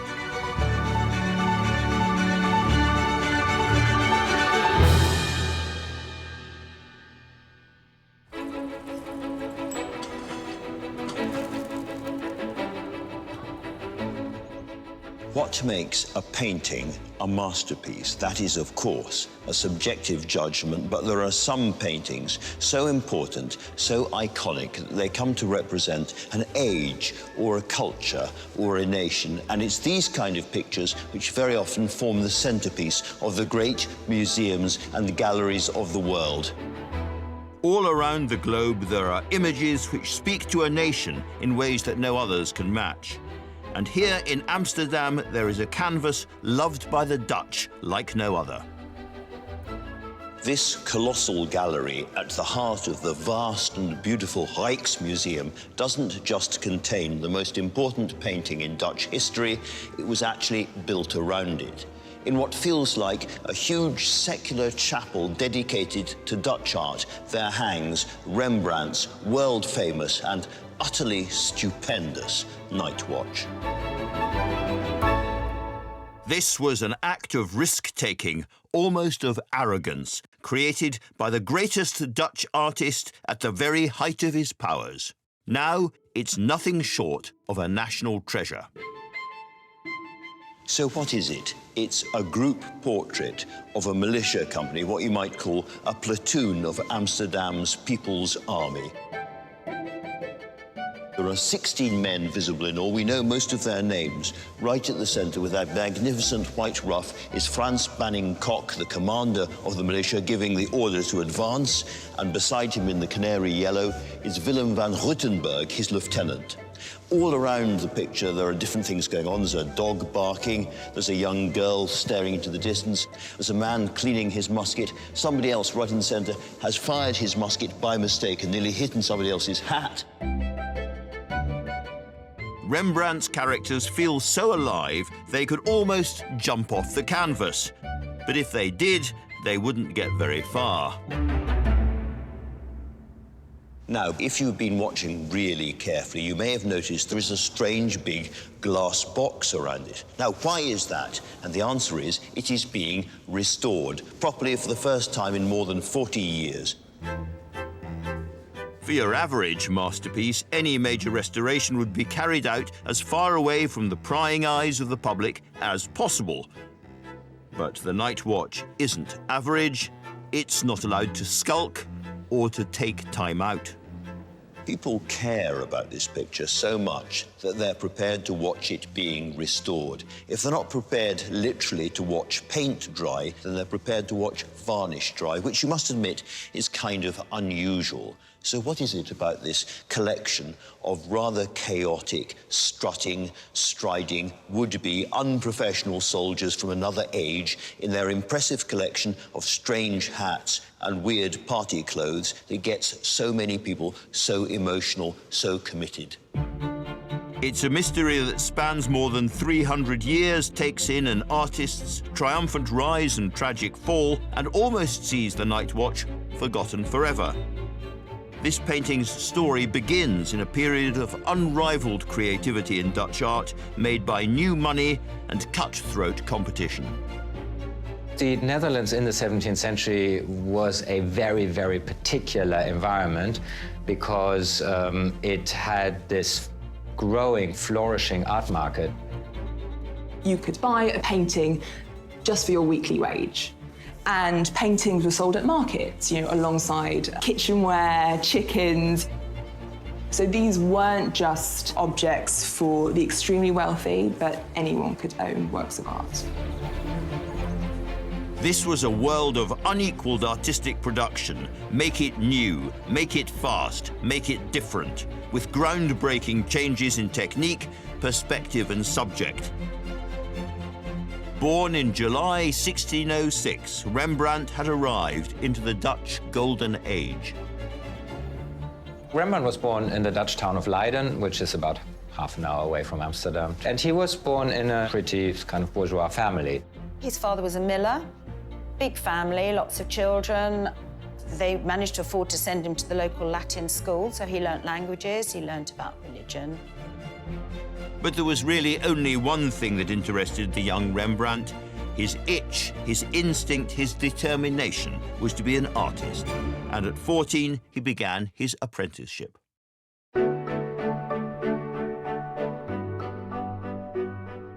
He entered the workshop of a local artist, and that's where he learned, as it were, the craft. He would have learned how to draw, how to use colour, how to mix and make his own paints. It doesn't appear that he just wakes up and is suddenly a brilliant artist, but rather, in his early works, with our own eyes, we can see him progressing. Rembrandt's first canvases are full of mistakes, but each and every one ripples with ambition. They showed daring colours, bold textures, and above all, an unusual approach to lighting. He was a young artist who wanted urgently to be different, to produce a style that was his alone. This was the formative period for the young Rembrandt, and much of the thinking and the skill you can see in The Night Watch goes back to the Leyden years, when he was working on the consistency of his paint and finding new ways to portray light in a more dynamic fashion. His early masterpiece from that period, Judas Returning the 30 Pieces of Silver, is spectacular because it is all about creating the drama of the scene and emphasizing the drama through very dramatic lighting. Also, when you look at his very early self-portraits, there is one where almost his entire face is in shadow. It was this painting, created when Rembrandt was in his early 20s, that put him on the map. No one had painted themselves in quite the same way before. This was one of the first of more than 80 self-portraits Rembrandt would create across his lifetime. And it brought the young painter to the attention of some of the most influential art brokers in the area. But soon, even his hometown wasn't big enough to contain Rembrandt's ambition. What this single-minded artist had wanted from birth was to stand out, and for that, he'd have to try himself on a far bigger stage. There's so much opportunity in Amsterdam. Those most prestigious commissions, those were to be found in the big city. If you really wanted to get big-time clients, then you had to go to Amsterdam. That's where the riches really were. Rembrandt moved to a studio in Amsterdam in 1631. To put it simply, this aspiring young painter was following the money. During the Golden Age, Amsterdam was already overflowing with talented artists competing for fame and fortune. Joining them, Rembrandt was making a supremely bold move that would put him step by steady step on the road to the Night Watch.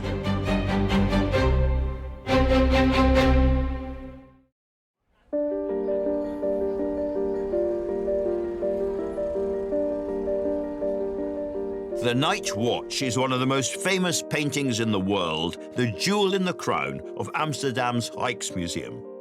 And it's easy to see why. This is a canvas bursting with life, brimming with stories and hints of intrigue, one of which is the identity of a half-hidden face only just emerging from the shadows.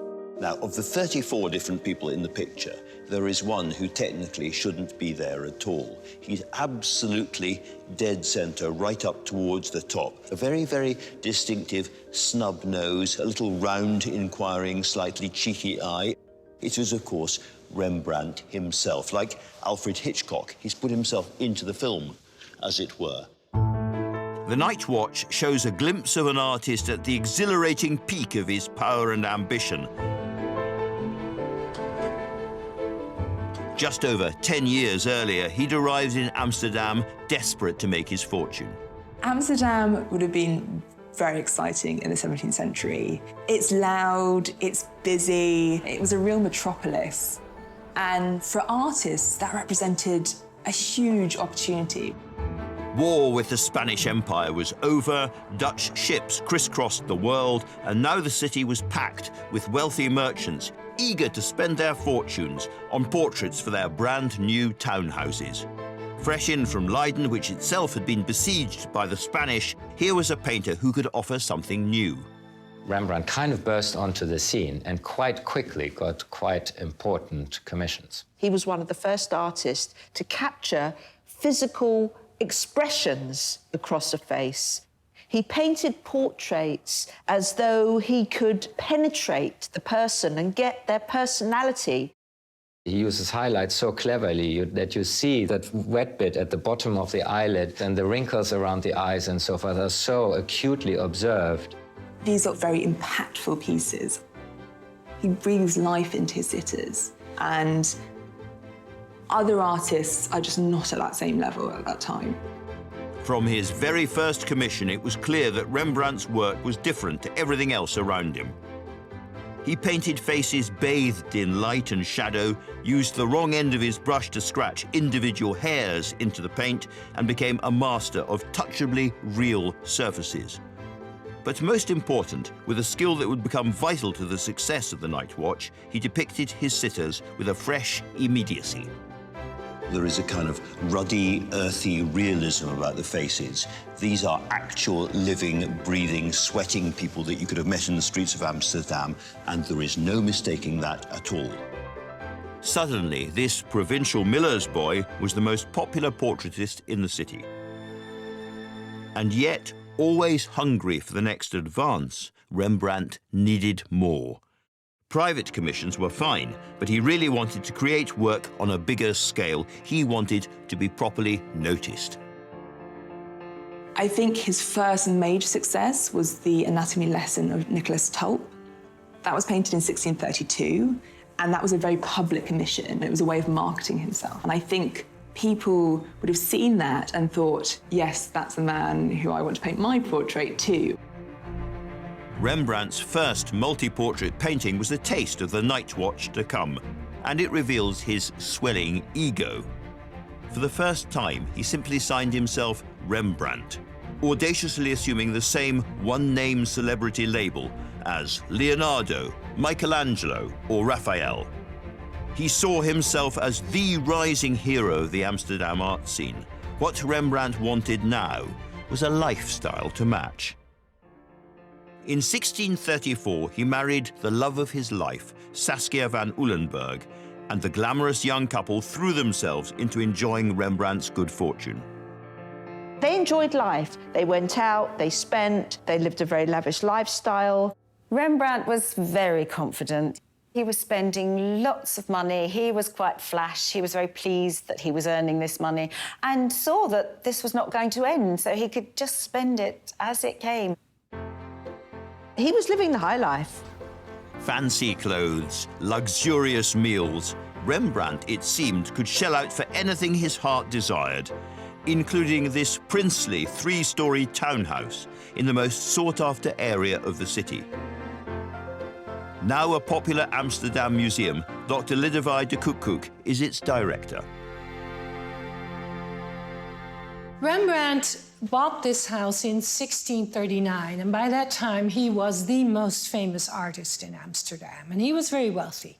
It cost 13,000 guilders, which was a fortune in that time, and this was the most opulent and large house in the whole street. Rembrandt's spending, however, didn't stop here. Every time he finished painting, he'd pick up his wallet and head out shopping, filling his new house with curious purchases. This room is Rembrandt's art cabinet, Kunstkabinett in Dutch. And this is where he shows his ambition, he shows his extreme drive and his fascination for beautiful objects. He was something of a spenderholic, and his tastes were quite eclectic, so he buys things like armor, Venetian glass, seashells, stuffed animals and bits of coral. We don't know how much he spent. It must have been a fortune. And in his new mansion, there was one room that was more important than any other. Now, this was, of course, the largest room in the house. This is the grand studio. The light is fantastic. It's northern light, and it would have reflected beautifully into the studio. And of course, light, dark and light, chiaroscuro, very important in Rembrandt's work. The high creativity of the master painter needed to be matched with the basic haggling business of funding his lifestyle. To sell himself and win the big commissions, Rembrandt needed to look the part. This is the grand entrance hall. We call it the voorhuis, the front house. It would have been the grand entrance next to the street. And these were sort of the public areas where visitors were allowed in and where Rembrandt showed the opulence of his household, but also his success as a painter. And it would have been really set to impress. It would have helped close deals on paintings. It's most likely to have been here that in 1640, After almost a decade working in Amsterdam, Rembrandt was approached for his biggest commission yet, the Night Watch. So the Night Watch was commissioned by the Klaverniersdolen, which was the headquarters of the Civic Militia, and they commissioned it for their Great Hall. The Civic Militia were close-knit groups of citizen soldiers, a kind of dad's army standing by to protect their communities from Spanish attack. And the way their portraits were captured was a tradition unique to the 17th century. For years, they'd been painted by the most established artists of the day in a similar style, the men dressed up in their finest clothes, arranged in a simple line like a school photo or a bizarre bus queue. But in 1640, when the group from District 2 decided to commission their portrait, rather than go with a reliable regular, they turned to Amsterdam's edgy celebrity, even though Rembrandt had never tackled anything like this before. Carla Ohers is an expert in art history. They were vain men. They wanted the portraits to be done by a famous portrait painter. Rembrandt in those days was really like a superstar. So they were commissioning their group portrait with him because they wanted to have their portrait done by a famous artist. The company leader, brash enough to put his portrait into the hands of the radical young Rembrandt, was pink-faced, red-haired Captain Frans Banning Kok. It's a name I think every Dutch person knows because he is the main character in the Night Watch, the head of the Civic Militia group. He was in charge. As tradition decreed, Banning Kok would have wanted his expensive commission to capture his men as war heroes, even if the reality was somewhat different. Originally, they were defending the city in times of war. So in that period, the war against Spain. But when Rembrandt was doing the Night Watch, the Spanish troops were gone. My opinion, they were not real soldiers anymore. There was a sense of nostalgia. The Dutch people were very respectful towards them and grateful towards them for what they had done in the past. But what was there left for them to do? They were, in general, rich, important people. We know about them as Old Boys Network, a sort of Rotary Club or Lions Club. They were quite well known because of their, well, gatherings in which they were drinking and eating and maybe gambling and giving each other good positions within the society. They may have done more networking and drinking than fighting, but the importance of the militia was still deeply ingrained in their communities and their minds. This was a young country which had just freed itself from the Spanish Empire by fighting. But Rembrandt couldn't bring himself to copy what had come before him, even if radical reinvention would add extra difficulty to an already tricky brief. You have to paint anywhere between 10 and 20 guys, but that makes for a really boring composition if you have to just to line them up. So the challenge for the artist really was to turn this into an interesting composition where you have the impression that they maybe interact with each other, that they talk to each other, but they also all have to look at the viewer in order to be recognized. So it seems like an almost impossible task. This was why most artists responded with a traditional, simple arrangement. Even then, there were added complications. They paid for their individual portraits, so the more money you were paying, the best position you could get. The cheapest option would be at the sides of the painting, in profile, maybe just your head or a bit of your eye. And the most expensive would be your whole figure, doing something majestic, doing something very dramatic.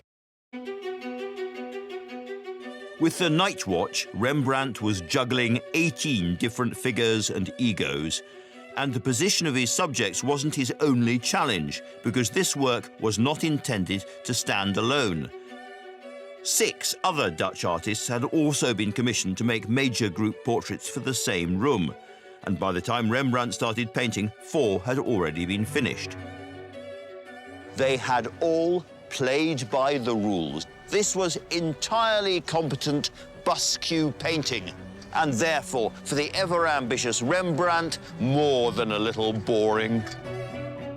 And so the artist who'd based his entire career on being different decided to create an entirely new type of militia portrait. When it was finally unveiled, The Night Watch would indeed be a painting completely unlike any of its predecessors.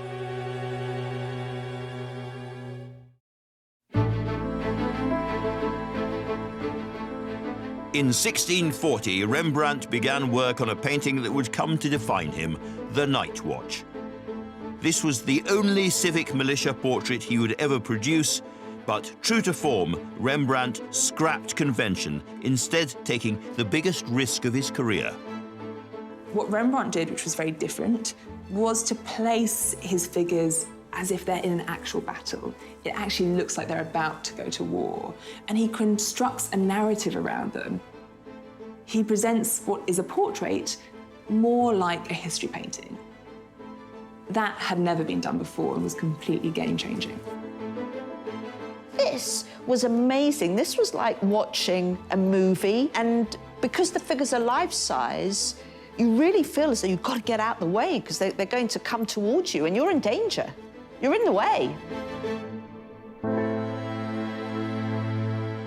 He has created a very unusual and risky composition, throwing aside all the usual rules about lining people up so that he can achieve the illusion of this militia company literally marching out of the wall, off the canvas and towards the viewer. And to do that, he has made some very strange decisions about the lighting. Most other artists lit their Civic Guard portraits pretty simply, a bright overhead glare. But now Rembrandt tried something very different. Shadows shroud much of the canvas, and instead he picked out his main characters almost as if with spotlights. If you look just here, for example, you can see the light illuminating Koch's outstretched hand, casting a shadow which cuts across the Amsterdam coat of arms embroidered on his lieutenant's jacket. It's a bit like a theatre director or a film director's lighting, and that gives the picture a dynamism that Rembrandt can't have been sure when he started it would actually achieve. The whole painting is a performance, and Rembrandt has even provided his own soundtrack. A musket goes off behind the captain. There's the rat-a-tat-tat of a drum. A dog seems to bark. It's a cacophony of noise, action, and movement.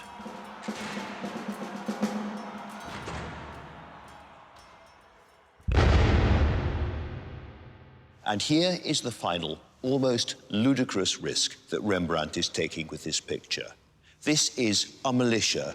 These are would-be soldiers. They are men who want to be remembered as soldiers, dangerous men, except that this must be the least dangerous, least lethal, least threatening group of so-called would-be soldiers in the history of art. They are ridiculous. One's firing his gun by mistake, all their weapons are pointing in different directions, and their mascot girl is laughing at them. Rembrandt is telling a story, but it's not the story that militia expect. It is an entirely different story. And it was one he had to tell carefully in order to tread a fine line between honour and insult. This was a far from straightforward painting to complete, and for nearly 2 years Rembrandt worked on the canvas relentlessly. In July 1642, the Night Watch was finally finished, and with great expectation installed in the militia group's Guild Hall. I think it's fair to say they were in for a surprise. It wasn't what they expected at all. You know, they didn't know how to react to this drama. Are they meant to laugh at it? Are they meant to be aghast at it? Are they meant to be in awe of the fact that every one of those people is captured through the expression and the personality and the stance? I think some of the sitters in the picture were quite unhappy about how they were shown because they did not get the prominence that they had expected. But it must have been admired because it was immediately put on the wall. Rembrandt was paid for it in full, and the head of the Civic Guard had several copies made for himself to have in his own home and to give to friends. The Night Watch may have been unveiled to a mixed reception, but no one could deny that this was daring, unique, bold. Rembrandt had taken a huge gamble, and he'd created something extraordinary. Everyone could see that. But now, just as Rembrandt triumphed artistically, disaster befell him at home as his beloved Saskia died. Rembrandt really loved his wife Saskia. That was a period of great melancholy for Rembrandt. He was devastated when she died. Commercial success seemed to mean so much less without Saskia to share it. A year before, she'd given birth to the couple's only surviving child, a boy they'd named Titus. And now Rembrandt faced raising his son alone. But his time of disaster wasn't over. After the Night Watch, which really represents the peak of his career, Rembrandt's career goes into something of a decline. In the decade that follows, his commissions significantly decrease. Public taste changed. People wanted a little less brown, something more fashionable, something more frivolous, what they considered to be lighter, brighter paintings. And I think Rembrandt couldn't or didn't want to keep up. For the first time in his working life, Rembrandt was out of fashion, out of commissions, and therefore, pretty soon, out of money. Rembrandt continued to spend extravagantly even after his fortunes were in decline. And eventually, in 1652, his creditors said, "That's enough, we're calling in our debts." And Rembrandt couldn't cope. Eventually, he had to sell his house and possessions at auction and was forced into bankruptcy. Rembrandt had to move from the big house he'd bought with Saskia in Amsterdam to a very rough part of town where he lived for the last 13 years of his life. The man who'd once been Amsterdam's richest painter now cowered in the city's shadiest suburb. It had only been a handful of years since he'd produced his masterpiece, but his life was now unrecognizable. It was a real fall from grace. In order to recover some of his debts, he's even forced to sell Saskia's tomb in 1664. That must have caused him great melancholy and trauma. She was the love of his life.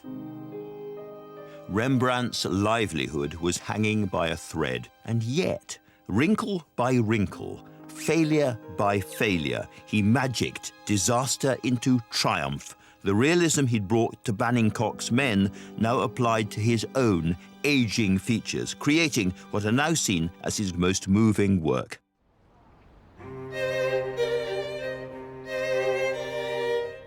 Even now, worse was still to come. In 1668, Titus, his son, was killed by a plague.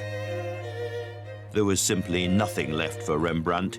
He struggled on for one more year before dying penniless and alone at the age of 63.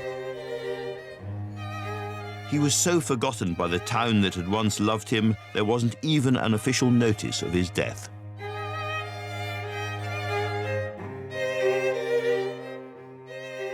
In spite of the fame Rembrandt achieved in his lifetime, he was buried in a pauper's grave. So it's an unmarked grave, and it doesn't exist today. You can't find it. All that remains of his final resting place is a plaque, erected in 1909 in the Westerkirk Church, acknowledging his forlorn death.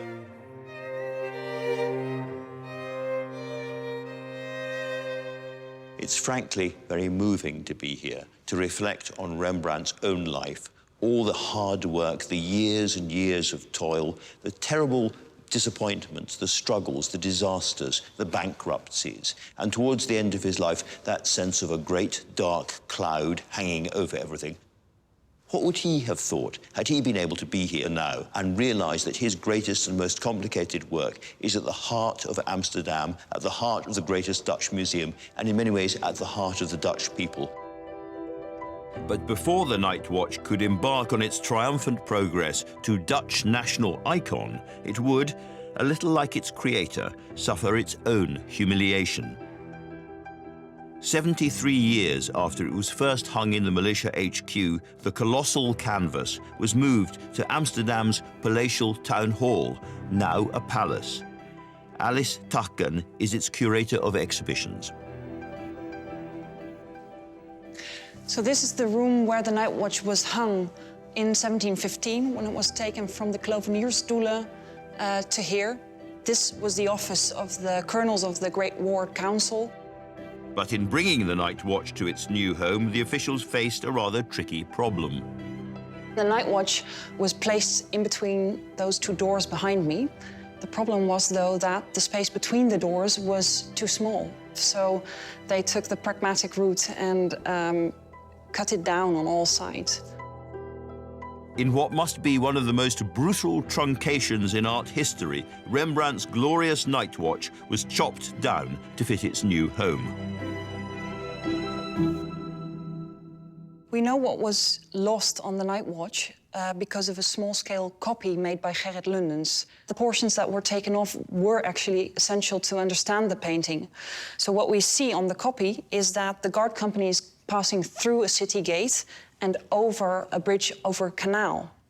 So that makes it very logical that all the people are moving.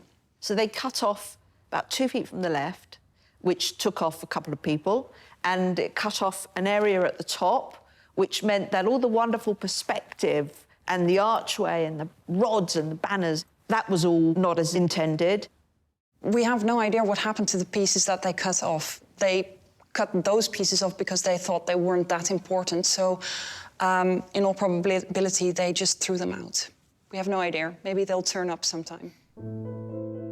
By the end of the 18th century, Rembrandt was long dead and forgotten. His remains lost in a pauper's grave, his most important work butchered to fit its space in a gloomy council chamber. It seemed this masterpiece must surely be consigned to history, and yet there's an extraordinary twist to the story still to come.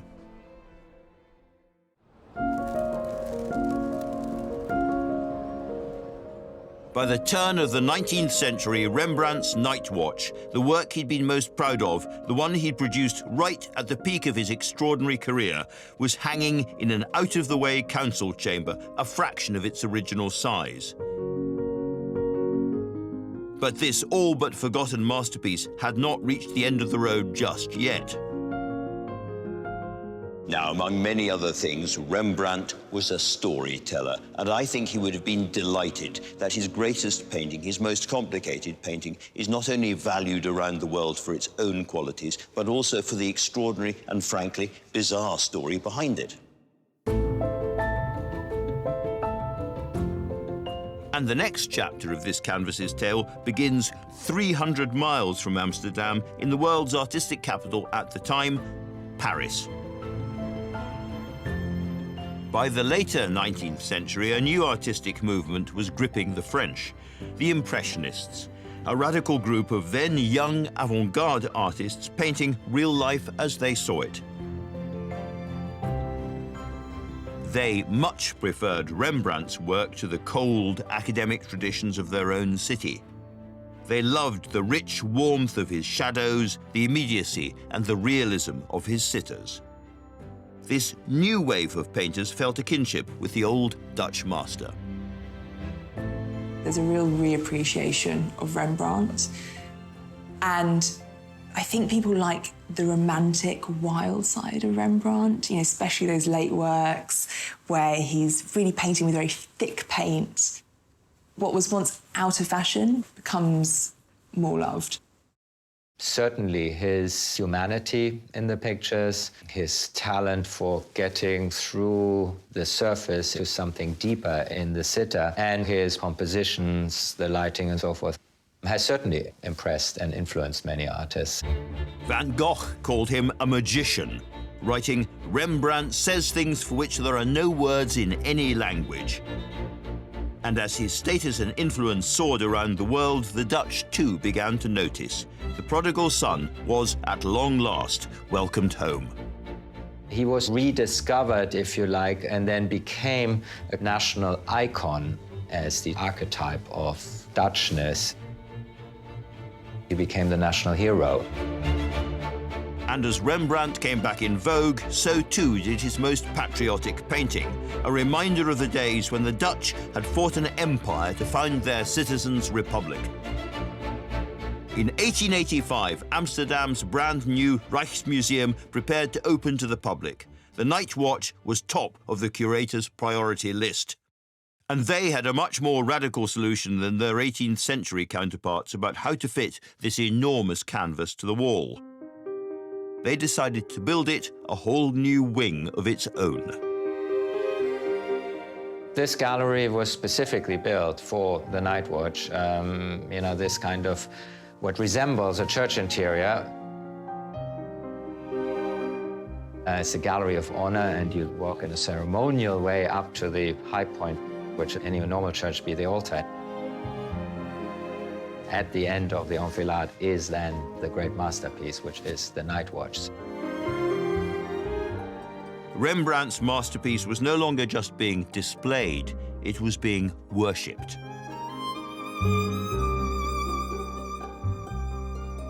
Resting in the very heart of the new National Gallery, this painting was now a national treasure.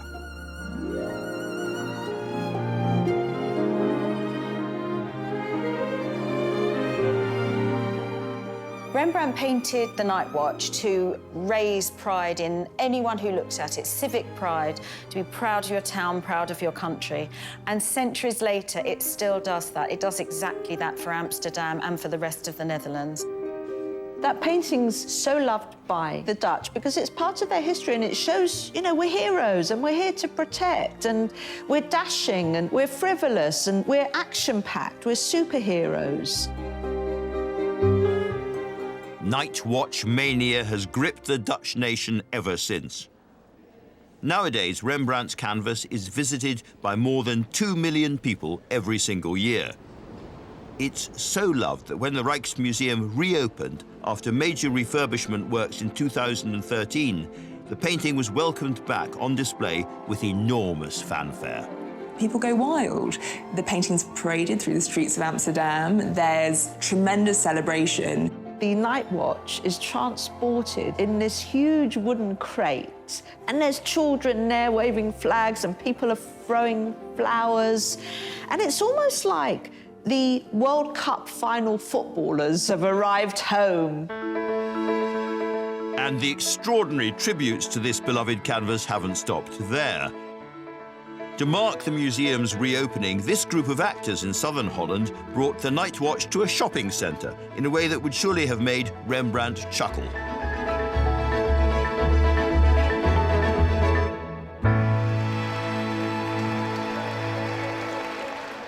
It's a love affair that shows no sign of abating.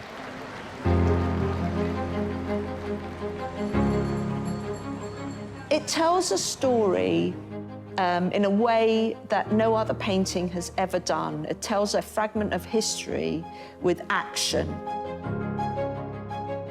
It's crazy that a painting in the 21st century is treated with such adoration, but this is such an iconic painting, and Rembrandt is such a symbol of Holland and Amsterdam that it holds a place like no other work can. A national icon, absolutely. But for me, it's so much more. The Night Watch is a painting about perfectly ordinary people standing up to tyranny. And that's a theme that can speak for everyone. This is a picture which comes out of the Dutch experience, but it's not for the Dutch, it's for everybody. Because what does it show? It shows a group of very human humans, strutting, ridiculous, absurd. They are silly, as I am silly, as you are silly. But they're coming together for a common purpose. They're all doing their own thing in this picture, but it shows the moment just before they do one single thing, marching out into the light together. This shows what happens when a free people come together for the common good. It is therefore the greatest Republican painting ever made, a great painting of democracy and ultimately of tolerance. It shows what happens at that very moment when we stop doing our own little self-absorbed, selfish things and come together to do one big thing all together. And at that moment, The encroaching dark, which seems so scary, which surrounds them and surrounds every one of us, suddenly doesn't seem quite so frightening after all.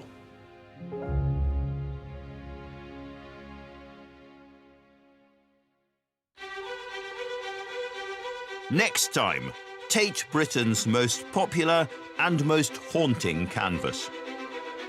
This is not a pretty story. It's a young woman's suicide by drowning.